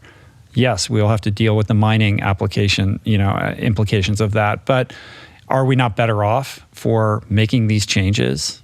Don't ask me, ask Greta. Yeah, well, I mean, Greta would like it all to be happening much more quickly. By the way, I got criticized in the YouTube comments did? Well, people thought I was making fun of her. Like, I'm on her side. I was sort of, trying to channel her voice. Remember when I was, talking? People thought I was mocking her. I'm not mocking her at all. Like, she's the one who's holding the hard line and is frustrated that we're not doing this quickly I just enough. think Greta would not enjoy the phrase hedonistic altruism. Right, but you have to understand the psychology of the human animal, right? Like, how are you going to get people to make changes? Well, you have to make that change attractive. Right. No, whether it's the food, whether it's the car that they're driving, whatever it is, because most people are not going to murder themselves or make the kind of choices that Greta is making in her life or that she would wish that more people would make. So how do you appeal to people's sensibility to do the right thing? You have to make the right thing, the cool thing, the affordable thing, the attractive thing. And these things, unfortunately, take time. And we're in a race. We're in a race to save the planet. My fear is that we can't iterate on these technologies fast enough to keep up with the rate at which we're denigrating the environment. And wouldn't we all be better off if we just all laid flat and then consumed less resources? Right. I'm not a lay flatter, but that's the idea. That's the argument, right? If we all just stopped. If we all just stopped. Right. Like what when if we all took like 6 the early months off? pandemic happened and everything stopped for a minute. Great and, example. And the skies cleared and the pollution, like, yes. That's, I think, where the if we just universal human there was wage just kind mass of element. adoption of cynicism, the philosophy, and the lie flat movement just intoxicated the global population to such an extent that we no longer found it interesting or important to do anything. If cynicism became the next political movement, but then chaos would ensue. No, but the cynics would not vote for Trump as a voting bloc. Yeah, but you wouldn't vote. Nobody would vote. You might vote. That would be an action. You would have to literally get up and do something. No one's saying you lie flat. That is anti-cynic. You don't lie flat all the time. This is not a functional operating system for society, Adam. Adam the cynic. It's a good thought experiment. Yes. If you want to be, Henry David Thoreau and go to Walden Pond and write about it, or sit on your parents' porch. I think Henry David Thoreau was actually at Ralph Waldo Emerson's house when he was sitting in that guest house. That was somebody was bringing. Who is it who told me this? I think Walden Pond was literally Emerson's guest house. I think it was Amanda Palmer when she was on the podcast and we were talking about this. And her point, we were having a conversation about how nobody. I hope my memory is correct on this. Maybe I have this wrong, but the conversation was around how nobody does anything alone. Like everybody needs support, and any victory is a team victory. Even Thoreau had somebody bring him muffins when he was out in the pond. He wasn't out there by himself. Bro, he was Thoreau was glamping, bro. He was glamping. It was a serious glamping situation. Yeah. He was on Emerson's property. I'm not kidding. I think Ralph Waldo Emerson was supporting him. Is that true? Yeah, I think so. I think Ralph Waldo Emerson was already wealthy and renowned, and I think he admired Thoreau, and I think he was one of his patrons. Listen, it's easy to be a cynic on $450,000 a year. Who's the point? Who's making that? I'm just saying, it's sort of extravagant. It's sort of is it not privileged to say I'm going to lie down? I don't think these guys are making 450, but I know I'm exaggerating, but I'm just saying if you're on your parents' porch or how is this functional? I think the point is it's kind of a monkey wrench. So it's not implied to be functional. It's implied as a mirror saying, why are we all doing what we're doing? And for that I celebrate it. Yeah. Because I think we all need to have that conversation with ourselves. Yeah. But and beyond I think that, from based on this, I mean, she's to me, it's an incredible essay. I'd love to read more of her work. And maybe it took going home in West Virginia to have the space and time to write what she really wants instead of churning out kind of news cycle stuff. It sounds like she was exhausted by the news cycle. Listen, man, this last week was a news cycle from hell. Yeah. It's not only hard to be in it, it's hard to be hearing it. And imagine producing that all the time if that's what she was doing. I don't know exactly what show, references in this what show she was on, but I off the top of my head I don't remember. But just being a part of that, being in that building when all that's going on, it's tough. Mm-hmm. And so she gets to write something kind of trying to wake people up to the fact that you don't have to. It doesn't have, work doesn't have to be a career. It reminds me of someone. We're going to get into the streams of the week, but there's this YouTuber that I'm just starting to watch, and love. He's got a YouTube channel called Crime Pays but Botany Doesn't, and we'll get into it. But he's just he is a train engineer. He drives freight trains and then cruises into the desert and checks out plants and just dives in. And it's an incredible deep dive into the flora of wherever you are and wherever he is. An engineer in the truest sense, an engineer of trains. Engineer of trains. So the idea is what if work work didn't have to be careerism? What if work just had to be you make enough to get by, and then you could do other things to really enrich your life? I think that's what she's saying. Yeah, she's not saying don't I'm get down a job. with that. Yeah. I'm down with that. Yeah. You know, we should be working to live, not living to work. Exactly. Deep thoughts. Deep thoughts. Transition into news cycle. Should we tread into shallower waters to talk about the streams of the week? Let's do it. When we last spoke, I was sharing how much I was enjoying The White Lotus. You had a chance to watch this whole thing. Yeah. I got to say, of everything that I've watched in the last year, this has stayed with me the most. I think about this show every single day. I think it's a masterwork. I think it's the best TV writing I've seen since Mad Men, Breaking Bad, that whole era. It's pretty amazing. Yeah. It's this incredible. Are we going to spoil it? Let's try not to spoil it. Yeah, I don't want to spoil no spoiler. it. Limited series on HBO from the brain of Mike White, who is just an exceptional chronicler of the human psyche in all its strangeness. Credits School of Rock. He was the writer of School of Rock. Yeah, School of Rock doesn't really No. capture what he's about. I mean, his show Enlightenment is probably a better flashpoint for kind of his sensibility. And The White Lotus is just this impeccable, incisive dissection of race, class, privilege, colonialism, and done in a really contemporary, modern, and comedic way that you just can't look away from. I mean, I don't know. What did you think? So I agree with you. My favorite thing I just wrote down, I was just kind of sketching notes just now, is what I love about it is that nobody is likable. Right. And that's not ruining anything, but there's no character that's 100% likable. Let's put it that way. Maybe there's Certainly one. not. Maybe there's one, but I don't even think that the young guy is. Nobody is likable. And what I love about that is everyone has something that you're like a little cringy about, you know, and that's great because I'm so sick of work that makes that there's always some person who's good and other people are bad. And that's just not the way the world works. You know, like everyone has this in them. And to have these gradations of goodness and badness or kind of greed and selfishness and enlightenment and have them within individual characters. Some you're going to like more than others, obviously, but nobody is ultimately that likable. And that's what's so delicious about this. Right. And so I applaud Mike White because you don't see a lot of that these days. It's much more black and white usually.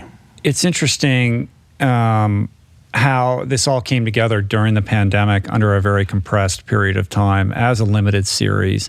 I wonder what would have happened had he had a runway in the traditional sense where this could go on for multiple seasons in the same location. Given that it was sort of set up to be a one-time kind of miniseries situation, he has to provide an arc and finality for each of the characters that ends up making it like as great as it is. Like everybody kind of comes to their ultimate conclusion in a way that really hammers home this idea of like class and privilege. Yes. You know, it's set at essentially the Four Seasons in Maui that's called The White Lotus. I mean, the show is called The White Lotus. It's like Mike White, you know, the Lotus Eater. You know, it's unbelievable, right? Yeah. And it's so infected with his sensibility in the most beautiful way. And the idea, I think, is that the subsequent seasons are just going to be different White Lotuses. So it's going to travel. Yeah, in that idea of the Four Seasons being like a brand, it'll just be another location with a completely new cast. I think there was some news about how maybe one or two of the characters might carry over. I kind of hope not. Armand's going to get reassigned. I mean, you know, listen, every performance in this show is pitch perfect. Yes. It's unbelievable across the board. When I think of any of these characters, they just crush it completely. Yes. Armand, you know, if there is kind of like a standout breakaway kind of career-defining performance, you got to give it up for Murray Bartlett as Armand because he just, I mean, chef's kiss. especially in the finale. What he does. Unbelievable. When he goes off the rails, it's the most delicious viewing experience you can imagine. Unbelievable. And Steve Zahn, I think it's the best thing you'll Yeah. ever see. Steve Zahn, at least to date, it's incredible work for him. And then Unbelievable. your friend, you said someone you knew, or that who plays Steve Zahn's wife? I forget. Cassidy. No, I mean, I don't know her. Okay. I mean, Connie Britton, who plays Nicole Mossbacher. Yeah, I mean, I knew her a little bit, like when I lived in New York City right after college. She went to Dartmouth and was friends with a bunch of guys that I ran around with. So, I mean, I haven't talked to her. I wouldn't consider her a friend. She's somebody I've met, Yeah. I actually met Steve Zahn when he was like a teenager. Did you? When I was living in New York, I was a PA on an independent feature that he was in the early phases of his career. But I think like all across the board, everybody's doing their best work from Mike White all the way down. And it's just kind of an amazing dissection in the most contemporary way of our blind spots as a culture from the perspective of privilege. You know, just the idea of being at a high-end resort in Hawaii where, you know, at night there's the luau's and the kind of, you know, bring the natives out and make them dance in this kind of Disney-esque, you know, performance of indigenous tradition. And when you see it that way, you realize how kind of offensive it is.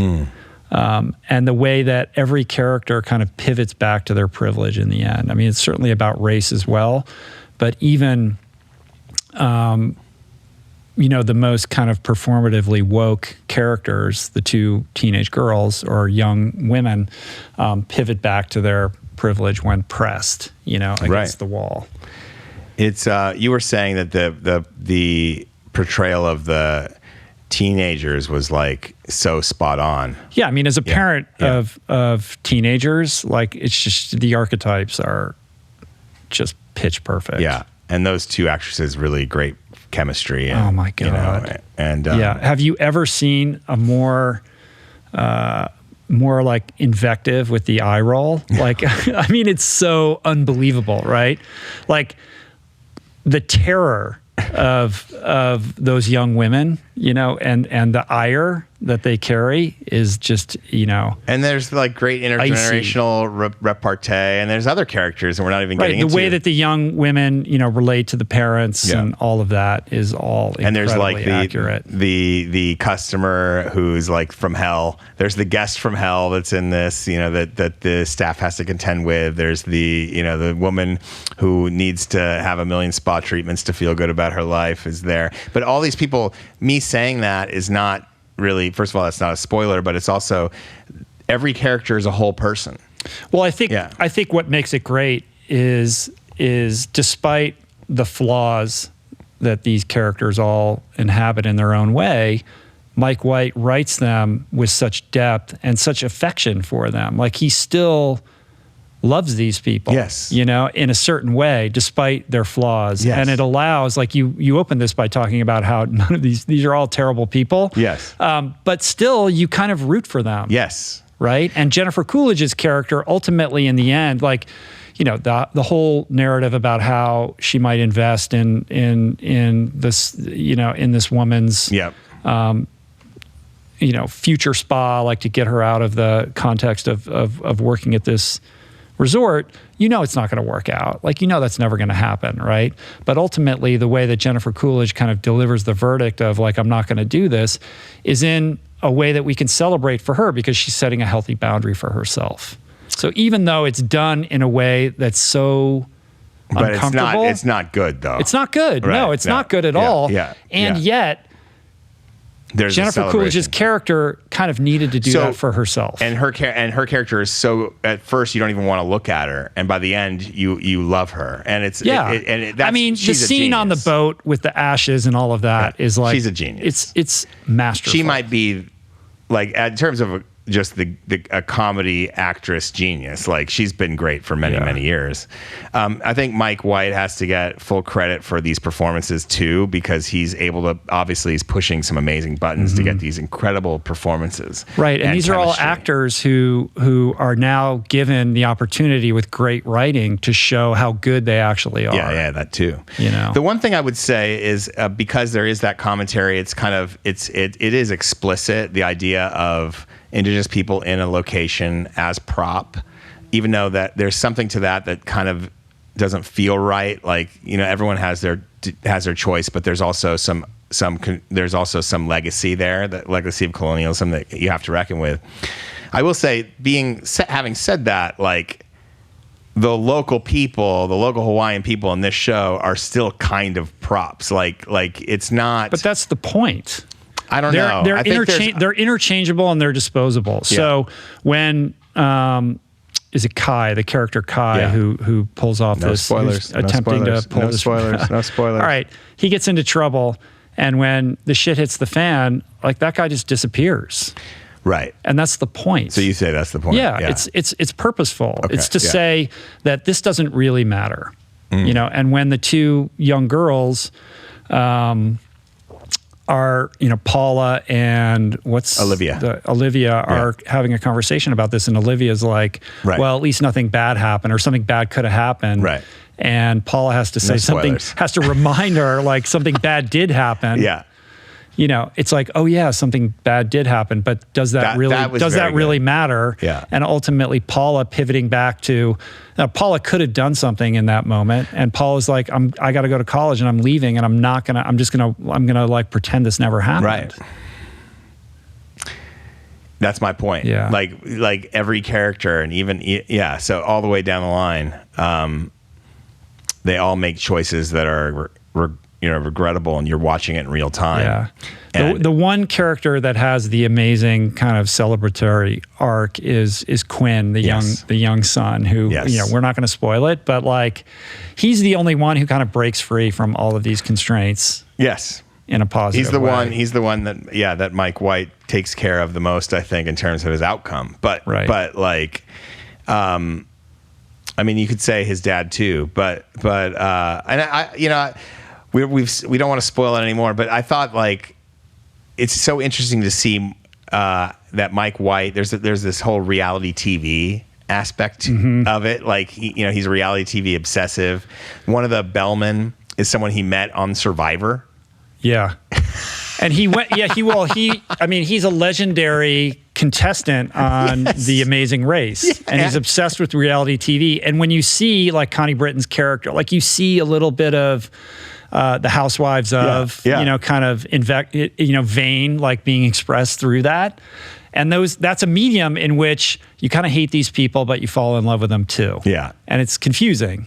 And all of the reality TV media, you know, it is kind of all like that. Like, and I think that Mike White came in second on Survivor, on some Celebrity Survivor or something. Oh, he did? I think so. I don't know that. And I think he met. I saw Mike White in Hawaii once. Did you? Which is weird. Makes you got to get him meta. on the pod. I would love to have him on. I'd love to have Jake Lacy on too. Jake Lacy, who is, I think, another breakout performance in this Holla at your boy. Yeah. Yeah. Amazing performance by him. Follower. Yeah. So, I mean, this show is incredible. If you haven't watched it, I guess all we're saying is make time to watch it. My boys loved it. They just want to talk about it all the time. We started rewatching it. My parents were in town for Asuma's birthday, and we watched the first couple episodes again with them. And who knows, maybe we'll keep going. Yeah. It's a rewatchable. How about the score? The music is unbelievable. It's so full of tension and anxiety, all that. Yeah, tropical anxiety. And what's this Saturday Night Live alum who comes in as Shane's mother? Molly Shannon. Oh my God. Yeah, I know. all time fingernails on the chalkboard performance. I know. But then you understand why Jake Lacy's character is the way that he is. Yes. And it allows you to feel the slightest bit of compassion for this very, broken human being. And Armand is the all-time anti-hero. I thought now his performance is so legendary in this show that now you're seeing memes of him like everywhere, all over the internet. Like the whole world just fell in love with this guy, and I hope that his career just explodes as a result of this. Like he should be in everything. He has that same kind of comic timing that. What is that? Jojo Rabbit, the writer-director. Taika Waititi. Yeah, doesn't he kind of have that a little bit? Yeah. Funny and kind of offbeat, and but how he has to switch gears and put on the happy face, Yes. and then he goes insane. he loses it. As a sober person, did you? Because the idea is he's sober, and then again, like, are we spoiling it or are we not? Let's just say he goes on one of the most epic benders, relapse of all time. Yeah. Did that hurt you? Just watch it, or were you enjoying it? No, I'm like, I'm with you, brother. He got pushed to the edge. I was Good feeling shit. it. I mean, Okay. look, we could talk about this show for hours. Yeah. Just go see it, or see it in the comfort of your home. Yes, or on your Oculus. Actually, you can't watch could you it do on that Oculus. for a 360 experience? Yes, Of the White Lotus. Let's talk about the Val documentary. dude, go for it. So you saw the first hour of it. I did. I consume movies in chunks now. I hate to tell you, movie makers, but I am a product of our shortened attention span. Yeah, this Val Kilmer documentary that's on Amazon Prime right now. It's called Val. It was so fascinating to watch this. I think most of us have a sense of who we think Val Kilmer is because he's such a icon of the screen. And you realize in watching this movie that despite the fact that we know he's playing characters in movies, it's almost impossible to disassociate that from who you think the person is. And my, realization in watching this movie is just how different he is than what I thought he was. I mean, I'd heard stories about him being difficult, and that's kind of the lore. It's like, oh, he's super talented, but he's impossible to work with. And you kind of just leave it at that. And you think about Iceman and Top Gun, and you think about his Jim Morrison portrayal. And that's about all I knew about this guy. Iceman, other than that, he has a Batman, and son Jim Morrison. who's now an actor and has been in some cool movies like Palo Alto. Okay. But I really didn't know that much about him. And it's a really beautiful, it's not really a documentary. It's more an autobiography. It's a version of his life through his perspective.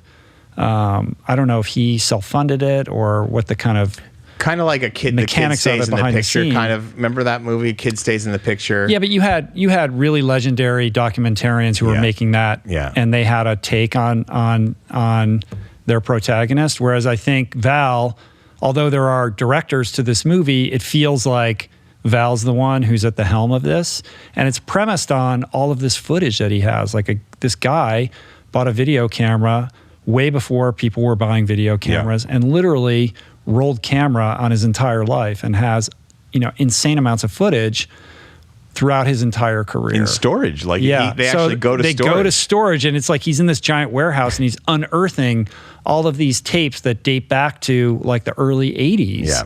And the documentary is an attempt to string that together and craft a narrative of this guy's life. And you realize, like, he has a very interesting childhood. His brother, who was like his filmmaking partner, drowns in a swimming pool, having an epileptic seizure, and it has a dramatic impact on young Val's life. And it's really the story of a very sensitive artist. That happens when Val gets into Juilliard. I think. Right.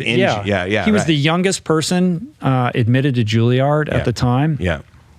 And really wanted to be a theater actor, and wrote this play when he was at Juilliard that gets put up, off Broadway, and then they put it up at the Public, I think. And he's got this crazy footage of him backstage on Broadway with Kevin Bacon and Sean Penn when they all have to be like 23 years old or something like that at the time. Yes. It's unreal. They look great. It's so fun to see. And we don't want to spoil it, but there's a great little back and forth. And then you see him with, he talks about how on Top Gun, it goes basically through his his oeuvre.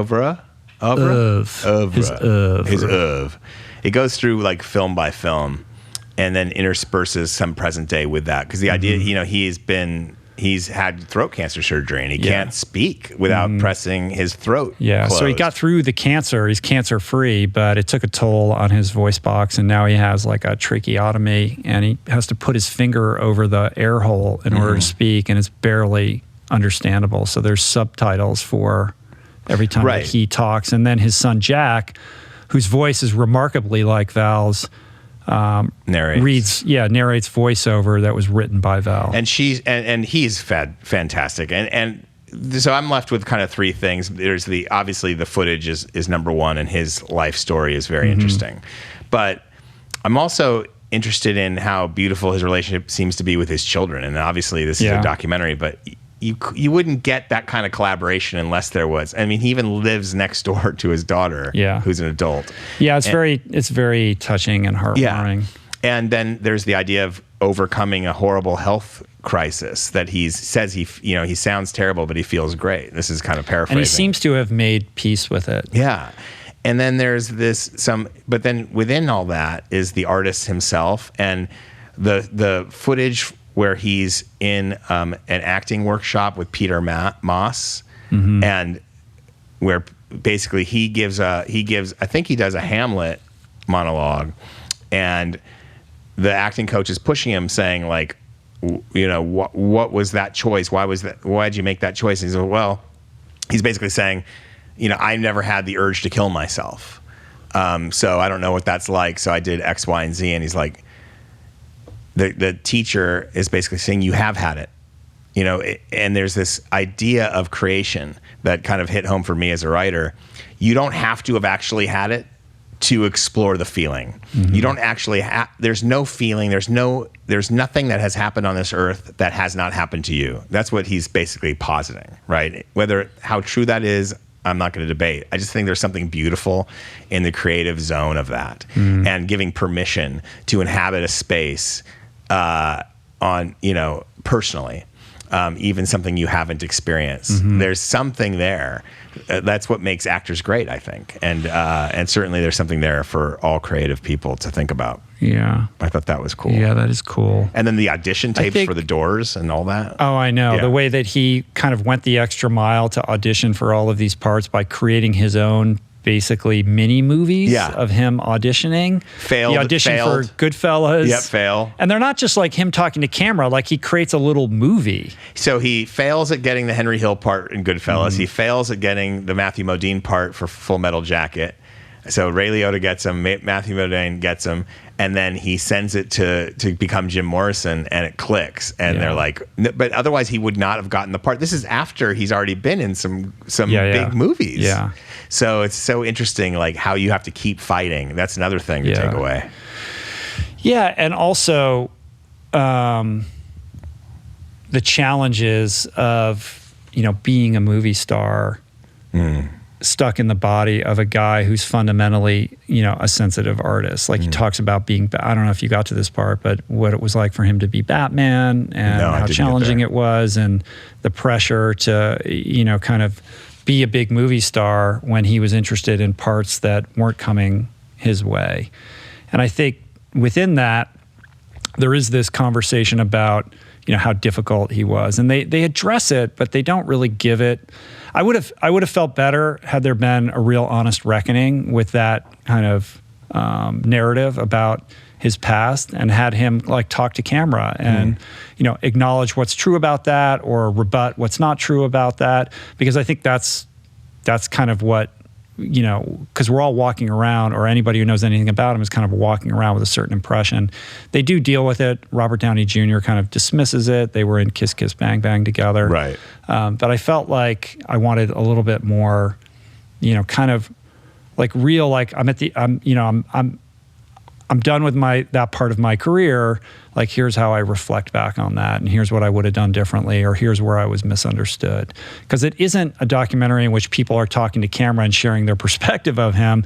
It's just archival footage and then following him around as he's doing whatever he's doing. And I think within that, there is a sadness, because this guy, you know, lost his voice and could no longer do the thing that he loves to do. And now he's reduced to going to Comic-Con and signing posters. And he talks about how he had to make peace with that and find like gratitude in, spending time with people who are fans of his, and how there's beauty in that, as opposed to looking at it like, well, this is the bottom of the barrel now that I have to do this. And that's uplifting in and of itself. But you see a guy who had so much more inside of him yet to be expressed that will never be expressed in that medium, but it's compelled him to reinvent himself as a visual artist. And now he paints, and he's got this studio space, and he's opened it up to other artists, and it's birthed this whole other kind of, I mean, he was an Adonis, him. And now he's like wounded. Right, and have to reckon with your ego in that regard as well. I think is interesting. So, I don't know. I thought it was beautiful. Like it's not the definitive word on Val Kilmer, because it is his perspective on his own life, and it should be consumed and enjoyed with that in mind, not as like because you can be like, is this the real Val Kilmer? I mean, this is the Val Kilmer that he wants us to see. Right. And I enjoyed it very much. And I left that documentary deeply touched and kind of in love with the guy. But you could say the same thing of the Michael Jordan documentary series. It was made by someone else with a point of view, but it was obviously with Michael Jordan's tacit approval. And there was nothing in there that Jordan, and Kobe Bryant had a documentary, and I love Kobe, rest his soul. But like, his book, I think, didn't reckon with everything. And there's arguments for all of these kinds of. Doesn't mean it's not worth watching, because there is something there for you. Right. Yeah. All right. Check it out. Cool. What else do we want to talk about? The Alpinist is coming out September 7th, I believe, and then it's in theaters. That's a premiere, and I think it's in theaters shortly after that. It's the new Red Bull climbing documentary by one of the producers of The Dawn Wall, which was the Tommy Caldwell story of them climbing the Dawn Wall, he and his partner. And this one follows Marc-Andre Leclerc. And basically the idea, he's a Canadian that no one really had heard of, a 23-year-old. And he is a free soloist, but also free solo high alpine ice climbing. So I think the movie starts with, I watched it. It's a beautiful movie. The filmmaker is Peter Mortimer. And basically it starts with Alex Honnold's voice saying, is there someone out there that you admire? This is during the press of All Around Free Solo, because Alex has blown up so huge, and he cites Marc-Andre Leclerc as someone to watch, and because he's this guy no one's heard of doing stuff that like even Alex is like, wow. And the footage is absolutely spectacular, seeing him because he's using equipment, but with sometimes with no ropes, climbing waterfalls with no ropes, with like just a blade in like a centimeter blade into ice and hanging off with one arm, and just how slow but also purposeful you have to move to keep climbing up some of this. The kind of third act revolves around his amazing Tori Egger climb, which is the first person to solo up Tori Egger in Patagonia during winter, and he uses ropes on that one. And so, you kind of see that happen. There's a failed attempt, and he has to come down in the middle of a blizzard during avalanche conditions, and then he tries to get up again. And then, if you look up Marc-Andre, you realize he's no longer with us, and it gets into that as well. But his whole story of being from a young kid wanting to become this climber, and then doing it, and living in a tent in the woods with his girlfriend Brett Harrington. He's still the dirtbag climber. It's not like it's post dirtbag. Yeah, it's current. There's a purist. I mean, I haven't seen the movie yet, but from what I know of this guy, I mean, he's the purist. Like you watch Free Solo and you think, could you be any more purist than Alex? And here's a guy who is living an even more kind of dirtbag purist experience, because he's doing such death-defying things, and really doesn't care if anyone knows about it or sees it. Like it's purely for the act of doing it. Some of the best climbing footage you'll ever want to see. If you loved Free Solo, if you loved Dawn Wall, you will love this. And it definitely belongs in conversation with those three. It's, I think for most people, Free Solo obviously looms above all of them. There's a reason for that. You know, you have Jimmy Chin, an incredible cinematographer and photographer, on the wall with them. You know, so this is a little bit different than that. There are great climbers following Marc-Andre around, but sometimes they lose track of him because he doesn't want to be on camera until he's done the pure thing. So there's that element of it, and you have the filmmaker struggling with trying to locate him, which is interesting, but it's not the same kind of collaboration. Right. But they are super young too, right? 23. Yeah. 23. Wow. I look forward to checking that out. Yeah. Beautiful movie. Cool. Yeah. All right, man. Let's pivot here. I think we did streams of the week. Yep. We streamed it. What do we want? Oh, you know what we should talk about? What's that? We need to, I mean, this is related to streams of the week. We got to talk about the latest in Matt Fury and news from the world of Feels Good Man. I feel like Matt Fury just like this is the craziest turn of events Let's go. ever for this guy. Go. Well, you set it up. Well, there's an NFT. Someone tried to create a Pepe the Frog. Well, first of all, let's say we talked about Feels Good Man many times on the show. Yes. We had the filmmakers on the program. So if you're not familiar, you should check out that podcast. But essentially, it's a documentary about this guy, Matt Fury, who is the artist, comic book artist behind this character, Pepe the Frog, that was then co-opted by the alt-right and became a symbol of hatred and, you know, all kinds of insanity that ensued. And the documentary chronicles Matt's attempt to re-secure kind of sovereignty over this character, this frog, this green frog that ended up in all these Twitter bios and, you know, symbolically means something that he never intended, to try to, you know, regain that or to take it back and redefine it through the lens of like his original intentions. And so what happened with this NFT drop?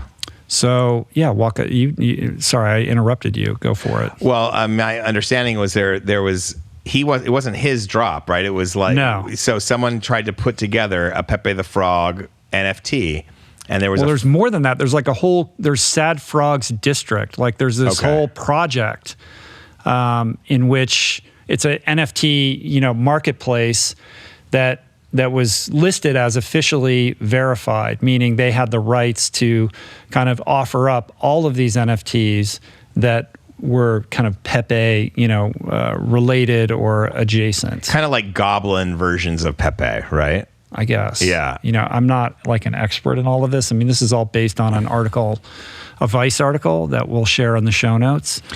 And there was, so basically the Sad Frog District netted $4 million in trading volume, a median price of $450 each, right? In Ether per Sad Frog, yeah. In Ether, whatever. Ethereum. Ethereum, okay. Which is like the currency of choice in the NFT space. There you go. And Fury, how did he Well, he's got these lawyers now because he's been on this campaign to, you know, re-secure the rights to his original creation. Yep.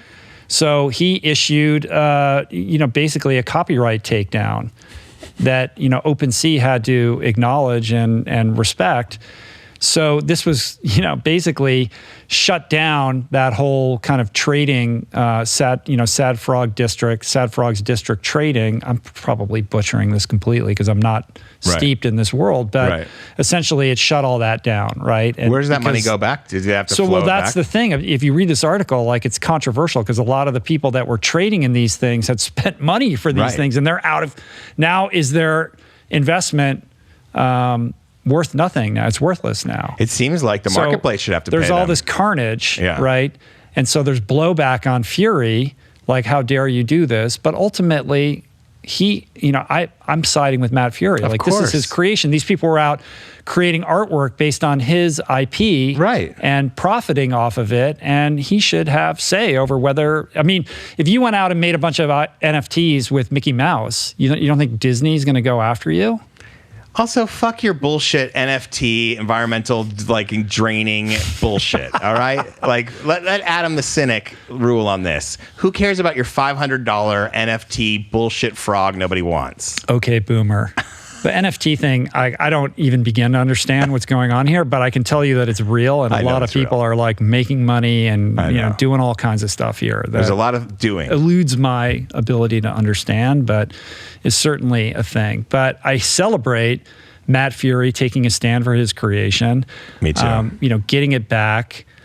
and not for nothing, profiting off of it. Now he's like making millions of dollars after Wait, all of this. Is he going to make that Finally, money? Is he getting that money? Well, he's offering up NFTs of Pepe, and he's making money as he should off of this. Okay, so he's doing his own NFTs. Yeah. So, where is it in this article? This article is pretty long, but yeah, he's there was one that went for like $4 million or something like that. It's crazy. Well, Matt Fury, well done, my friend. So good for him. You deserve it. Yeah. Although it's still an NFT. I'm not sure I'm in favor of it. Yeah, the blowback here is interesting. But anyway, it's good to see Matt Fury doing well, I guess Yes. is the point of even Yes. bringing this He up. took to a lot of begin with. garbage. I know. So that's cool. You know, we've been joking about how you come here right after you finish your shift at Ben & Jerry's. Yes. And there's a lot of speculation as to whether you actually work at Ben & Jerry's or not. We're going to say with finality that you don't. I do although not. there's a bit of back to cynicism. Yes. Cynicism in the popular vernacular, being cynical about somebody who would work at Ben & Jerry's. Well, I was more being cynical about my choice in tie-dye wear. Yeah. But the joke was that like I'm wearing this tie-dye shirt that looks like a Ben & Jerry's tie-dye shirt because it's really colorful versus the kind that's like the cool kind that everyone's But wearing is there now. not a thinly veiled layer of like just snarkiness about like working a job at an ice cream parlor? Yeah, there is. Right. There is. There's a little cultural elitism, West Coast elitism Sure. going on. Enter stage left, ice cream TikTok.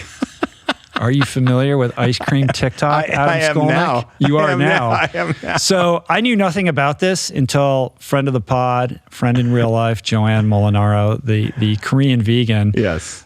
responded to our snarky back and forth about you either working at Ben & Jerry's or not working at Ben & Jerry's by alerting us to the fact that there's a guy on TikTok who works at an ice cream parlor and mounts a camera basically, you know, in front of his face, like his phone. So it's facing the ice cream and serves ice cream to people and has accumulated like 10 million followers and is making Dylan LeMay. Yeah. Which is insane. And he's then, now got 2 million subs, I think, on YouTube. Does he? Yeah, I think. Let me look it up right now.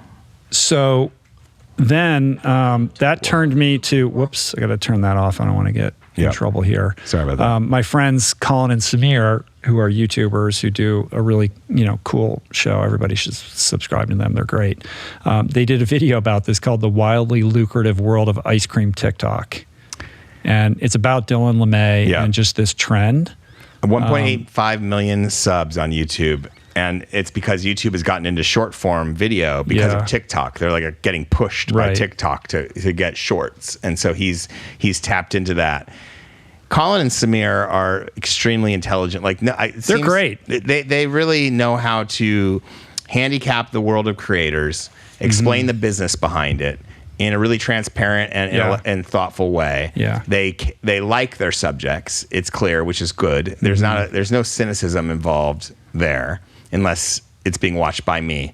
No, I really liked the video. The one thing I'd say is like even their merch, like they do an advertisement for their merch and they talk about how they sold like 3,000 or I forget what the number was, but they made 15 grand off their merch. And I would just say I love Colin and Samir, but just say no to merch because we don't need more merch in the world. There's enough merch. Yeah, I know. The cynic. I know. Adam rearing the up cynic. again. Even if we Adam the cynic. So says, I just shared say on no to Instagram merch. that friend of the pod, Brogan Graham, friend of Skolnick, Yes. Brogan Graham dropped by the studio the other week. Brogan. Semi-unannounced. Yes. He was in town for a brief period of time. And he sat in your seat and he said, "Is this Adam's seat?" He did. Yes. And he wore. And I put on his shirt, like I took a piece of tape, black tape, and I wrote Skolnick on it and put it on. And you said, this is going to be the new merch line. That was going to be my new merch line. So even if we line. created merch with like a version of black tape that said Skolnick on it, you're not supportive of that? Well, here's the thing. Like if we're going to do merch, you could do like the hashtag team swim mask thing, which would be cute our listeners and your fans. The problem with merch is it does create a lot of waste. Like it's basically buying into this fast fashion kind of gestalt of how clothing is manufactured and then quickly kind of discarded. Yes, that we're trying to opt out of. So I completely understand that. And my wife, having been a fashion designer in a past life, has explained to me at length like just how much waste being in fashion causes. So I think there is an environmental footprint to this whole merch thing, as lucrative as it is for these creators. And listen, I don't begrudge any creator who's trying to make a living. And I think Colin and Samir are fantastic at what they do. I think they should have millions and millions of subscribers, especially anybody who's interested in the creator economy. Like you said, they do a great job of kind of canvassing that and making understandable kind of what's happening online in terms of trends. Yep. And they do it in a very accessible way. And they're both great filmmakers and they're great human beings. I've gotten to know them a little bit, and I think they're super cool guys. If they had millions and millions of subscribers, maybe they wouldn't have to do merch. Or maybe they would just sell more merch. There's no have to do with merch. But there is this thing where if you're a creator online, that merch is like, what you do. Well, there's an unironic. And listen, we've sold merch. I have T-shirts, and we sell certain. These guys things, are creators. They're creator enthusiasts, right? Mm-hmm. So they're going to look at a creator, even like Dylan or whoever it is, from an enthusiast perspective, which is good. They're not looking at it from the Adam the Cynic perspective. That is vaguely sad that people are sitting around watching someone scoop ice cream. Even though I like the idea of educating people about this interesting kind of ice cream from the Philippines. I think it was Uba, that they were talking about. And even though I like the color and all of that, I get it. But I also don't get it. Like, do we need to be, like, why are people watching that? Well, that's a bigger question, right? Why are Clearly we watching he's that? doing something that people are responding to. I know, but so the question is, why are they responding to that? What is the need that's being met by this guy serving ice cream? And maybe it's just we need a little bit of light good news. I don't know. One thing that was interesting that Colin and Samir pointed out was that TikTok barely pays these guys. Like, he has 10 million subscribers, but it was something like he alluded to low six figures. If you have 10 million people following what you're doing, making a living shouldn't be a problem. And he's making a living. He's making like 120 grand a year, according to like the estimates that based on that video that. But commanding the attention of 10 million people is much more valuable than that. So then he did one drop on Snapchat, and it sounds like he made close to that with just one video from Snapchat. So Snapchat's creator space offers more money, and obviously YouTube is going to be more lucrative for him at 1.85 million subscribers and climbing. And he's looking in New York for space. So the whole idea is he works at Cold Stone. So the joke that me working at Ben and Jerry's and how funny that is, and Joanne saying, how about this guy who actually works at Cold Stone and has 10 million people who care about him scooping ice cream every day. But pretty soon he will no longer work at Cold Stone. Right. Because at the time, I think he's only now working there 2 days a week. It's in LA, and I think he's moving to New York and opening his own space and going to create his own flavors, and he's going to have like celebrity he's going to have collabs. A retail ice cream place. Yes. He's going to continue to do the ice cream thing. He can't let go of that. You can't stop it. It's like JVN still has to do hair occasionally. Right. Yeah. But this guy still has to make. I think he really wants to make ice cream. He really wants to make ice cream. So he loves ice cream. What's cool about him, what I loved most about watching Dylan, was that he's dreamt about owning an ice cream shop since he was a little kid. So this is like, it's authentic. Yeah, it's real. Yeah. So that's what I liked about him. I'm joking. And the merch thing is just funny. Like, I didn't realize how little you actually had to sell to make good money. Like, they talked about, they tell you they made 15 grand by selling, I forget what the number was. I think it was like 300 something items. That's why people do merch, because you don't have to sell that many. And but to me, I just was wondering, I'm like, well, do we need that? That's all. I know. I feel you. Yeah.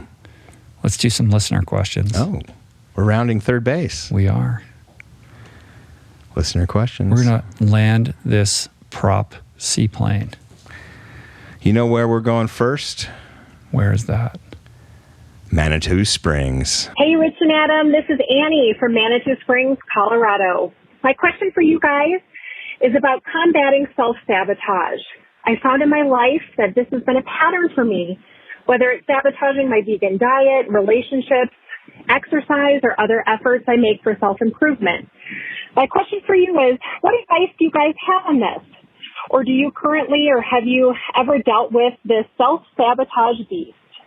Thanks for all you guys do, and Rich, I've been listening to you for years, and you've gotten me through many long training runs, so thanks for the constant inspiration. Cheers, you guys. Take care. Bye-bye. Thank you for that question, Annie. That's a big one.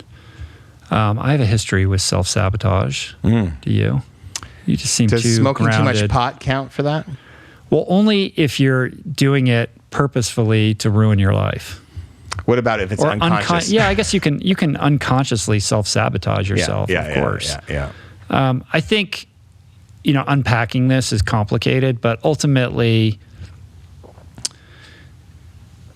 self-sabotage has to do with a deep-seated belief that you're undeserving of good things, right? Like if you think that you're not worthy, then when you approach something good in your life, you will create drama to destroy it, to adhere to this narrative or this story that you tell yourself about yourself and your lack of deservedness. I think it's something that is rooted in of course, fear of failure. Like if you sabotage yourself, then you have an excuse, right? Like if you conduct some self-sabotage, then you can say, well, I didn't really try, or you're not really you're opting out of putting yourself on the line.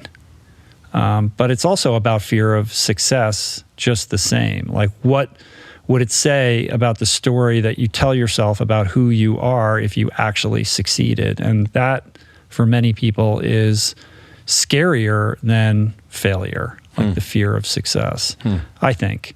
And so I think getting behind the urge or the compulsion to self-sabotage your life requires unpacking the root of that belief and deconstructing what led you to believe that you're not deserving of good things, that you lack deservedness. And I think to do that, you need to perform an inventory of your life and identify the stories that defy that narrative. Like think of all the times where good things did happen, or you were deserving of love, or whatever it is that you feel like you're lacking. And then moving forward is all about performing esteemable acts, because self-esteem is a result of the performance of esteemable acts. It's a muscle, it's a habit, just like anything else.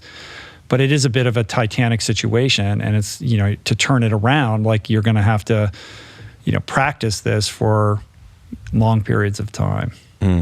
I don't know. What do you think? Unpacking the stories that lead you into that pattern of behavior, then figuring out how to correct that action, or how to avoid those kinds of patterns. Yeah, and it begins with awareness. If you slip up, not beating yourself up. Right. For having slipped up. Right. So Annie has awareness that she's doing it. A lot of people don't. They're just doing it, and they're not even aware that they're sabotaging their life. Right. So at least Annie has this awareness. So I think rooting yourself in that awareness around the behavior, so that when you're doing it, you can understand, okay, this is what I'm doing. Then it is what you just said, which is not beating yourself up about it, trying to figure out why you were doing it in the moment, identifying that fear, and then figuring out what the contrary action is and taking that action as uncomfortable as it is. Because I think it's about breaking the pattern of this self-fulfilling prophecy. Because if you feel like you're undeserving, then you perform the self-sabotage, and then you create the reality that affirms the belief, right? So you have to break, there's a pattern that you have to break. And I think humans, being creatures of habit and creatures of pattern, like forming new patterns is difficult and uncomfortable.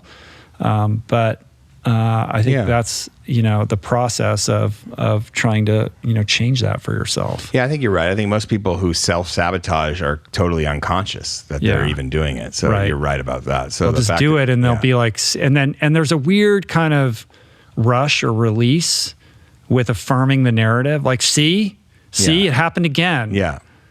I'm a victim, or I never get the promotion, I can't be loved, or I can't. Another person broke up with me. Yeah. Like you create that reality so that you can double down on that narrative. And there's a perverse kind of like, not euphoria, but maybe it's I'm sure there's a neurochemical release involved in that, that anchors you in that, and I think really, concretizes or makes it even more difficult to break out of it.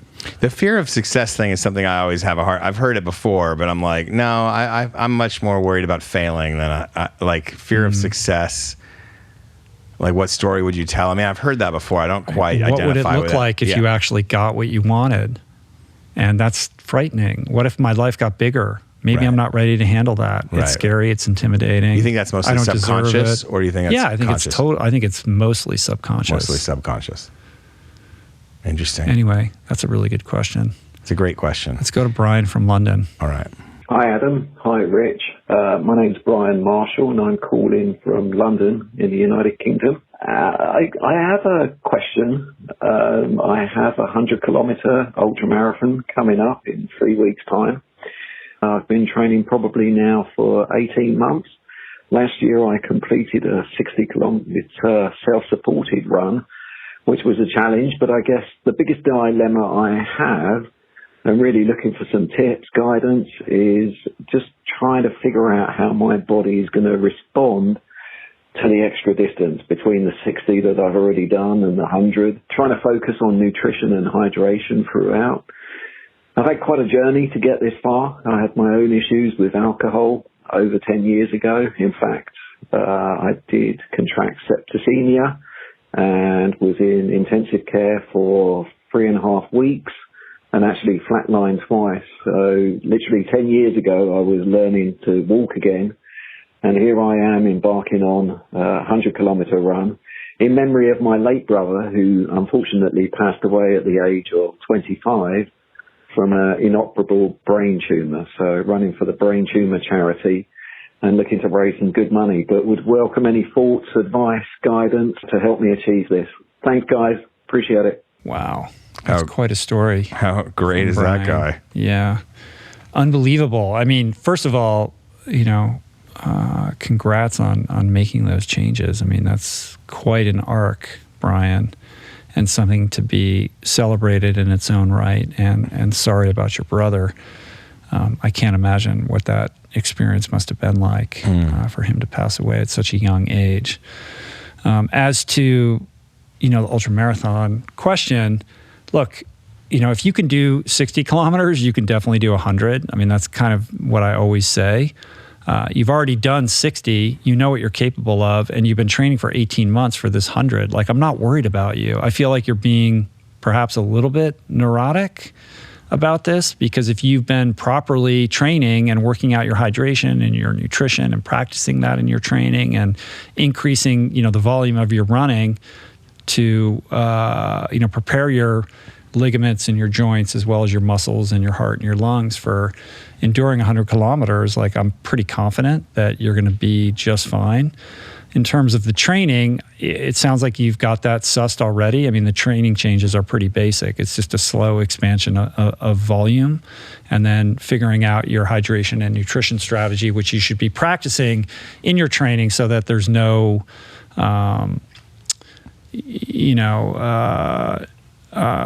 unexpected things that are going to happen with respect to that during the race, or if unexpected things happen, you'll at least have some options to pivot to because you've worked it out in your training. I don't have to tell you that doing a run like this is not about going fast. It's about keeping going. It's about persistent endurance. As I said in Finding Ultra, in the words of Chris Houth, the prize does not go to the fastest person. It goes to the person who slows down the least. And you're training your body to slow down as little as possible over the duration of this day. Charlie Engle. So the guy who just won Leadville, he averaged a 10-minute per mile pace, right? Mm-hmm. It's not that fast. Most people who are runners can run a 10-minute mile, right? But can you do it all day? That's really what you're training for. I mean, Charlie Engle talks about this all the time. If you could run 10-minute miles all day long, then you can not only win Badwater, you can crush the record. So it's not about running fast. It's about training your body to be able to stay upright and moving forward as efficiently as possible. So I think the real leap here from 60 to 100 for Brian is a mental leap, as much as it is, much more than it is a physical leap. Right. And, you know, the subtext in my sense is the subtext in Brian's question is him trying to talk himself into believing that he's capable of doing this. Did you get that? Yeah, I could see it. I mean, what's kind of to train from 60 to 100? Like, what's the biggest chunk of running you think he'd have to do at once? I think that he's going to have to do some race approximation weekends or doing back-to-back big runs so that he learns how to run when he's tired, or maybe running in the middle of the night so he's used to running when he's sleep deprived, acclimating the body and the mind to those sorts of things. Like a marathon then another marathon the next day. Yeah, maybe something like that. I mean, there's only so much that you can run without getting injured. Yeah. So there's a cap on the volume. And once you've reached that cap, and I don't know where he's at because he wasn't specific about his training, it's just mental. It's understanding that your body is more capable than we allow ourselves to believe, and it's a thing. It goes back to the Goggins thing of the 40% rule. Right. Like you're capable. When you think you're done, you've only tapped into 40% of what you're truly capable of, and that really is a mental game. So it's about cultivating that belief that you can do it, and the process of cultivating that belief happens during training, like when you have a breakthrough run or you do like a big block and you get through it. That starts to root you in this sense that it is possible, but you've done a 60, so you can do that. This isn't that much crazier than that. And then it's about when you're in the race, managing the pain, managing the lows that you're going to face, managing the unforeseen variables that are going to kick up and throw you off your plan, and being emotionally resilient to weather that and manage that, because things change. You're going to feel like shit. You're going to want to quit. You've got to train your mind and your body to continue to move forward and push through so that you have some tactile experience with the fact that these things change. Just because you feel lousy now doesn't mean you're always going to feel lousy. And becoming persistent and resilient and flexible and all the things that you want in your toolbox going into this race. And I think your biggest asset, perhaps, when your back is up against it and you reach that point where you think you can't go any further, is that you have a really strong why. You have your brother and this charity, and it's obviously very meaningful and authentic to you. So, when all is lost, pivot to the why and remind yourself why it is that you're doing this. And I think your why is so strong that that's going to elevate you and carry you through whatever obstacles you face, across this finish line. Beautiful. Well said. Anything to add to that? Not really, no. I've never run a 30 nor a 60, unless you count the 4x. But you ran 80 miles this month and swam 10 kilometers? 10 miles. Yeah. So. Thanks. I'm no Brian Marshall from London, though. No, you're not. Because only Brian Marshall from London is Brian Marshall from London. That could be a t-shirt. Yeah. All right. All right, ready. Let's go to Scott from Vermont. Hey, Adam and Rich. Really appreciate the podcast. I love listening to you both. It's my favorite podcast of the week I get to listen to. Real quick question is, when you're exercising and breathing, what's the best way to breathe? I've read a lot of information on nasal breathing. I'm trying to get the hang of in through the nose, out through the nose, but I'm struggling with that. Is it in through the nose, out through the mouth, in through the nose, out through the mouth? What's the best way to breathe? Again, Scott from Vermont, really appreciate your podcast each week, and keep up the great work. Thank you, Scott. Yeah. If I'm being honest, I struggle with how to answer this question because on the one hand, I appreciate his desire to try to understand how to, kind of go the extra mile and take advantage of certain techniques that can be beneficial. And there's certainly a lot that has been studied and written about when it comes to the benefits of nasal breathing. Essentially, it helps achieve what's called the Bohr effect, which is about increasing your body's ability to tolerate carbon dioxide through slower, more steady breathing. And I think practicing nasal breathing when you're training is a good kind of reflex to develop and perhaps it will help you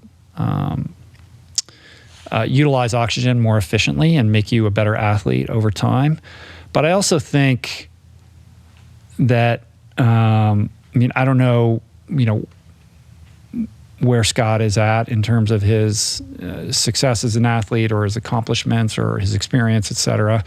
But I don't know any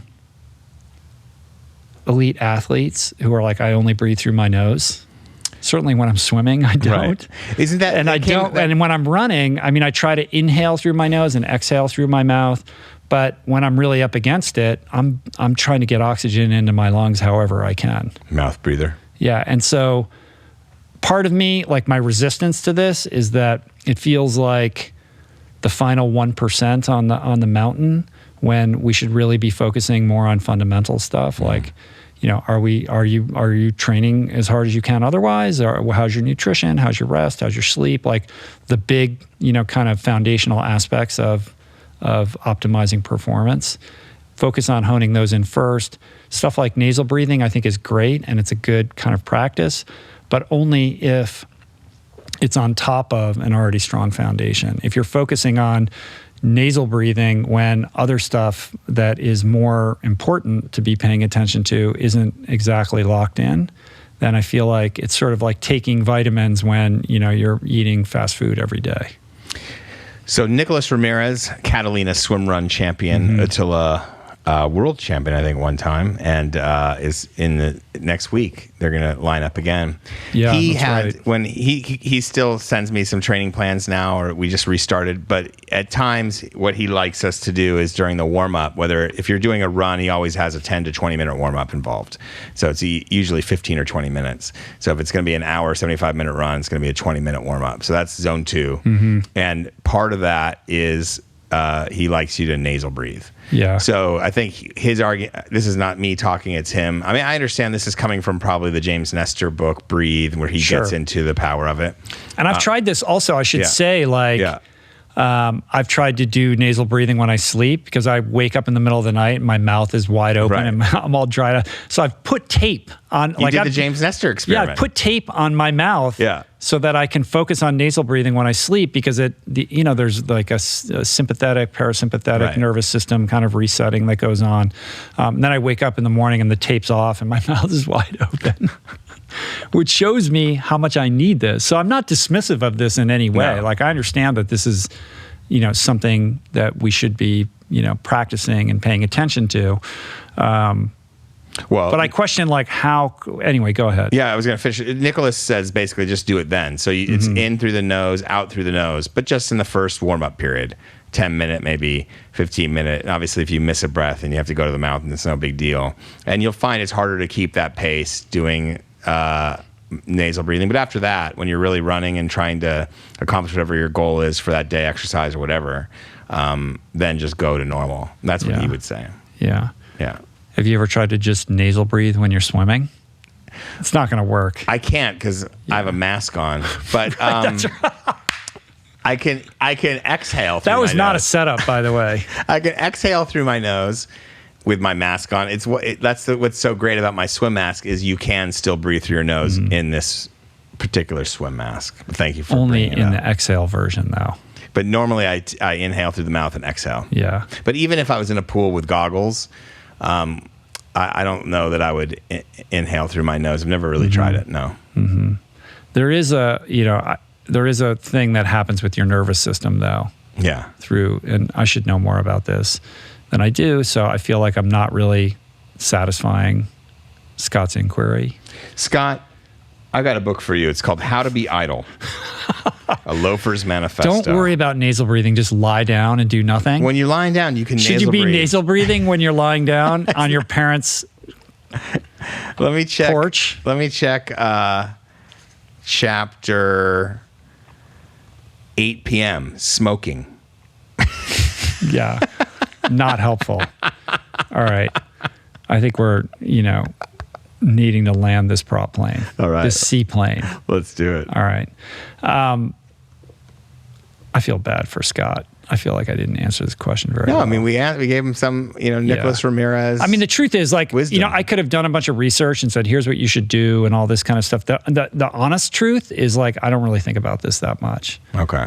When I do, I'll do kind of like warm up exercises, and I do try to do this at night and all the like, but I don't spend a lot of time thinking about this. And maybe if we get anything out of this, it's Scott reminding me that perhaps I should focus on this for myself a little bit more. So, Or maybe your Scott. answer is just mouth breathe. Who cares? It's not really that important. Yeah. Nothing wrong with that. Read James Nestor's book, Breath. I have not read it yet. Have you read it? No, I haven't. Have you had yet. him on? No, I haven't. I should have him on, though. Yeah. Maybe that's what this is about. Maybe. This will prompt me to reach out to him. I think that would be a great podcast, actually. Yeah. Cool. All right. We did it. We're done. How do you feel? I feel good, man. I feel good, too. I feel good, man. You feel good, man. You're not banking those NFTs like Matt Fury. I don't think I'm going to get complaints when people ask me at the end, when you ask me how I'm doing, I always say I feel good like at first. Now I've changed my intro. I got to work on my outro. Well, we'll see what you come up with next time. Yes. All right, my friend. I feel good as well. Follow Adam at Adam Skolnick. Leave us a message if you want your question ineffectively answered. Please. We would love more questions. So Yeah, dial in. 424-235-4626. Check out the show notes on the episode page at richroll.com to dive into everything we talked about today. Please make sure that you subscribe to the show on YouTube, on Spotify, on Apple, on all the places. It really helps us out. Leave a comment, share it with your friends and on social media. And that's it. Let's thank everybody who helped put on today's show. We got Jason Camiolo for audio engineering, production, show notes, interstitial music, all the things. Blake Curtis for videoing the show. We got Dan Drake, our newest member of the team, who's helping us out on the video side, creating new content and all kinds of cool stuff. We got Jessica Miranda for graphics. We have Georgia Whaley for copywriting. We have AJ also working with us on video stuff and graphics and all kinds of cool stuff. Grayson Wilder for portraits today. DK for advertiser relationships. Theme music, as always, by Tyler Trapper and Harry. Adam, put the Oculus back on. Oh. He's left the building. Adam has left the building. I'm in a new dimension. You are. We'll see you in Ready Player One. Thanks for the love, you guys. See you back here in a couple days with another awesome episode. Peace. Plants.